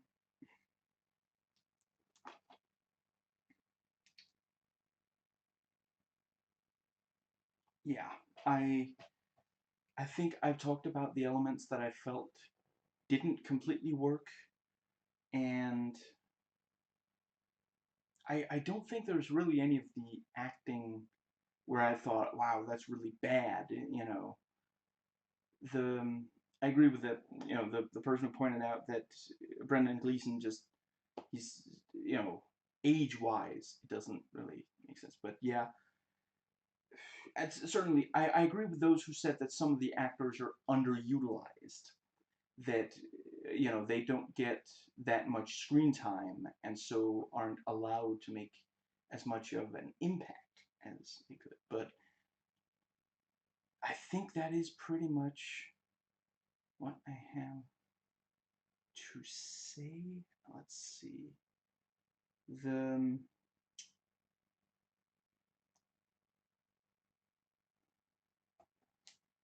I don't actually know if this is listed as an action movie on IMDb. I don't think it should be. Thriller makes sense, and crime, but it's not really an action movie. Even by 2003 standards, it's really not. There's not that many really tense situations. I mean, I guess okay. Let's go through real quick. There's some tension in, you know, the robbery at the start, and obviously the Rodney King beating itself. Then there's tension again when they when uh, Scott Speed Bobby is about to execute the criminal. So that makes 3 scenes back so far. Then you have the showdown and the riots. Honestly, those are so close. Those are basically connected scenes. So yeah, 4 scenes, and certainly the climax, you might say, is pretty good. But yeah, it's really not an action movie, and the trailer did kind of make it look like it was going to be. Thankfully, I read reviews that told me it wasn't going to be. I don't think I would have hated it for not being, even though, you know, I mean, David Ayer has made some of my favorite action movies, so, but, that is, I mean, some of his movies have a, long stretches between action scenes also. Anyway, I really think if only if people didn't think of it as a Training Day clone. I should start by saying I think this movie would be thought of more highly if, among other things, it wasn't seen as a Training Day clone.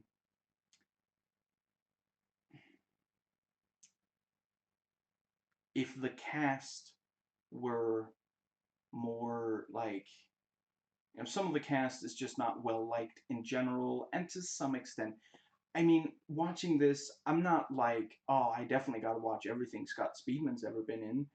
I don't need to watch another movie he's ever been in. I'm, whatever. But some of the other cast, the fact that they don't really get to show how good they are, that also hurts the movie and how people think of it. Let's see, then you have the whole thing with Rodney King. Some people go into this thinking they're going to get a really good movie, fully exploring it, and they walk away disappointed. Some people go into it, thinking that it's going to be more on the side of the cops for the Rodney King thing, and they're frustrated. Let's see. I mean, I guess, what is that? There's a couple of other things I wanted to highlight. Ultimately, you can tell that Ron Shelton, I think that one really put it, it's especially the pacing. The pacing is not quite as, the cinematography and editing are quite good. The acting is largely strong. And there's not that much with the writing that's like, there are some ideas they should not have. I think an argument could be made that they should not have invoked the Rodney King beating and the LA riots. That should just not have been part of this movie at all. And that the movie is exploitative. But outside of that, there's not that much. I don't know that there's a single scene I would remove, for example, which is like, people who are not that good film directors or film editors, yeah, like, if your scene doesn't have a good reason to be in the movie, you should probably remove it. If you can't point, if you look at your movie and you can point to a single scene where you're like, I mean, I guess we could remove that scene, you should probably remove it. The you so yeah. And I don't think there's a single scene in this that real quick, I saw at least one review say that they felt it was too vague of an ending. We're left to surmise what, I don't know. I guess I felt, when I watched it, I really felt like Arthur's going to be successful. Jack is going to be taken down, and Eldon might spend the rest of his life in a really doing hard time in prison. You know, I mean, it's on, like, the press have the confession, when the the confession speech confession thing on tape. They can look into the things he says, and see, wait, did this really happen? And based on that, I I I don't know. I felt it was sufficiently clear. Let's see, what was there anything else? Yeah, so I don't think there was a scene that shouldn't have been there, and I guess you could say, I think part of it is also, I guess, too many other movies like this have been made, even though I haven't watched them and such. And if it is very similar to L.A. Confidential, which, again, from what I recall, that movie is amazing, but I remember almost nothing about it because it's been 20 years. I think I think anything less than, anything that's very reminiscent of that movie is going to feel like a disappointment after that movie. So that's for sure. And let's see. What was the other? There's at least one other thing. The maybe it's so. Yeah, I already talked about the cliches. The mean-spiritedness and the kind of, what's the word? Like there's a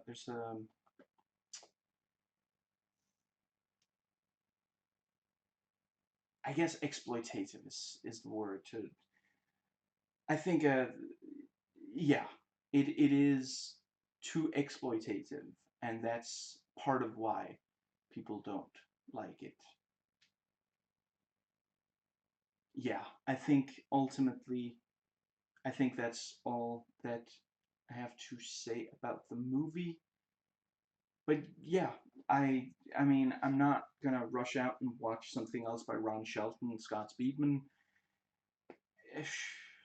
Michael Michelle, I mean, I feel like, I don't know. I don't know if I guess next time I find a movie that she's in, I will have, you know, I it will make me optimistic about it, but I don't know that I'm gonna go out. I don't know. I'll look up what else she's been in and see if it's stuff that I'm like passionate about. But yeah, and everybody else in the cast I already knew was great. So let's see. And yeah, and both David Ayer and Ron Shelton I already knew were talented. I mean, I bought this half a year ago by now, I guess, when it was on sale, and it's not that I've been thinking about it every single day in the time in between, but yeah, every so often I would think, I wonder if that's a good movie. I only started really looking into it, I guess, a month ago or something. I bought it because David Ayer wrote it, and it was on sale. But, so it's not like every single day, but yeah, I had some idea of what it was going to be like all the way back then, and I'm fairly happy with it. It's not like one of those movies where you watch it and then, wow, that was nowhere near as good as I thought it was going to be. Yeah, I think that pretty much covers. Like, yeah, hypothetically, let's say I didn't know the people making this. Let's say this was the first movie I watched with any of these people. Yeah, I would want to watch other stuff by David Ayer and crap, what was his name? Elroy. I'm sorry, the other writer, and the cast, other than maybe Scott Speedman and, like I said, Michael Michelle. I thought she was good. I didn't think, like, there are some movies you watch, let's, Changeling was not the first Angelina Jolie, the first movie I saw Angelina Jolie in. But if it had been, I would have been like, I have to see her in more. But when I heard that that movie was being made and I heard she was in the role, I was like, she's gonna nail that. She's an incredible actress. You know, Michael Michelle didn't make that kind of impression on me in this movie, and Ron Shelton didn't make that much.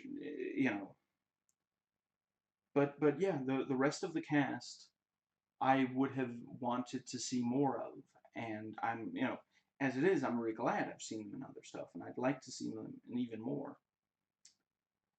But yeah, that is absolutely everything. So I hope you enjoyed watching, as I enjoyed watching and recording, and I'll catch you next time.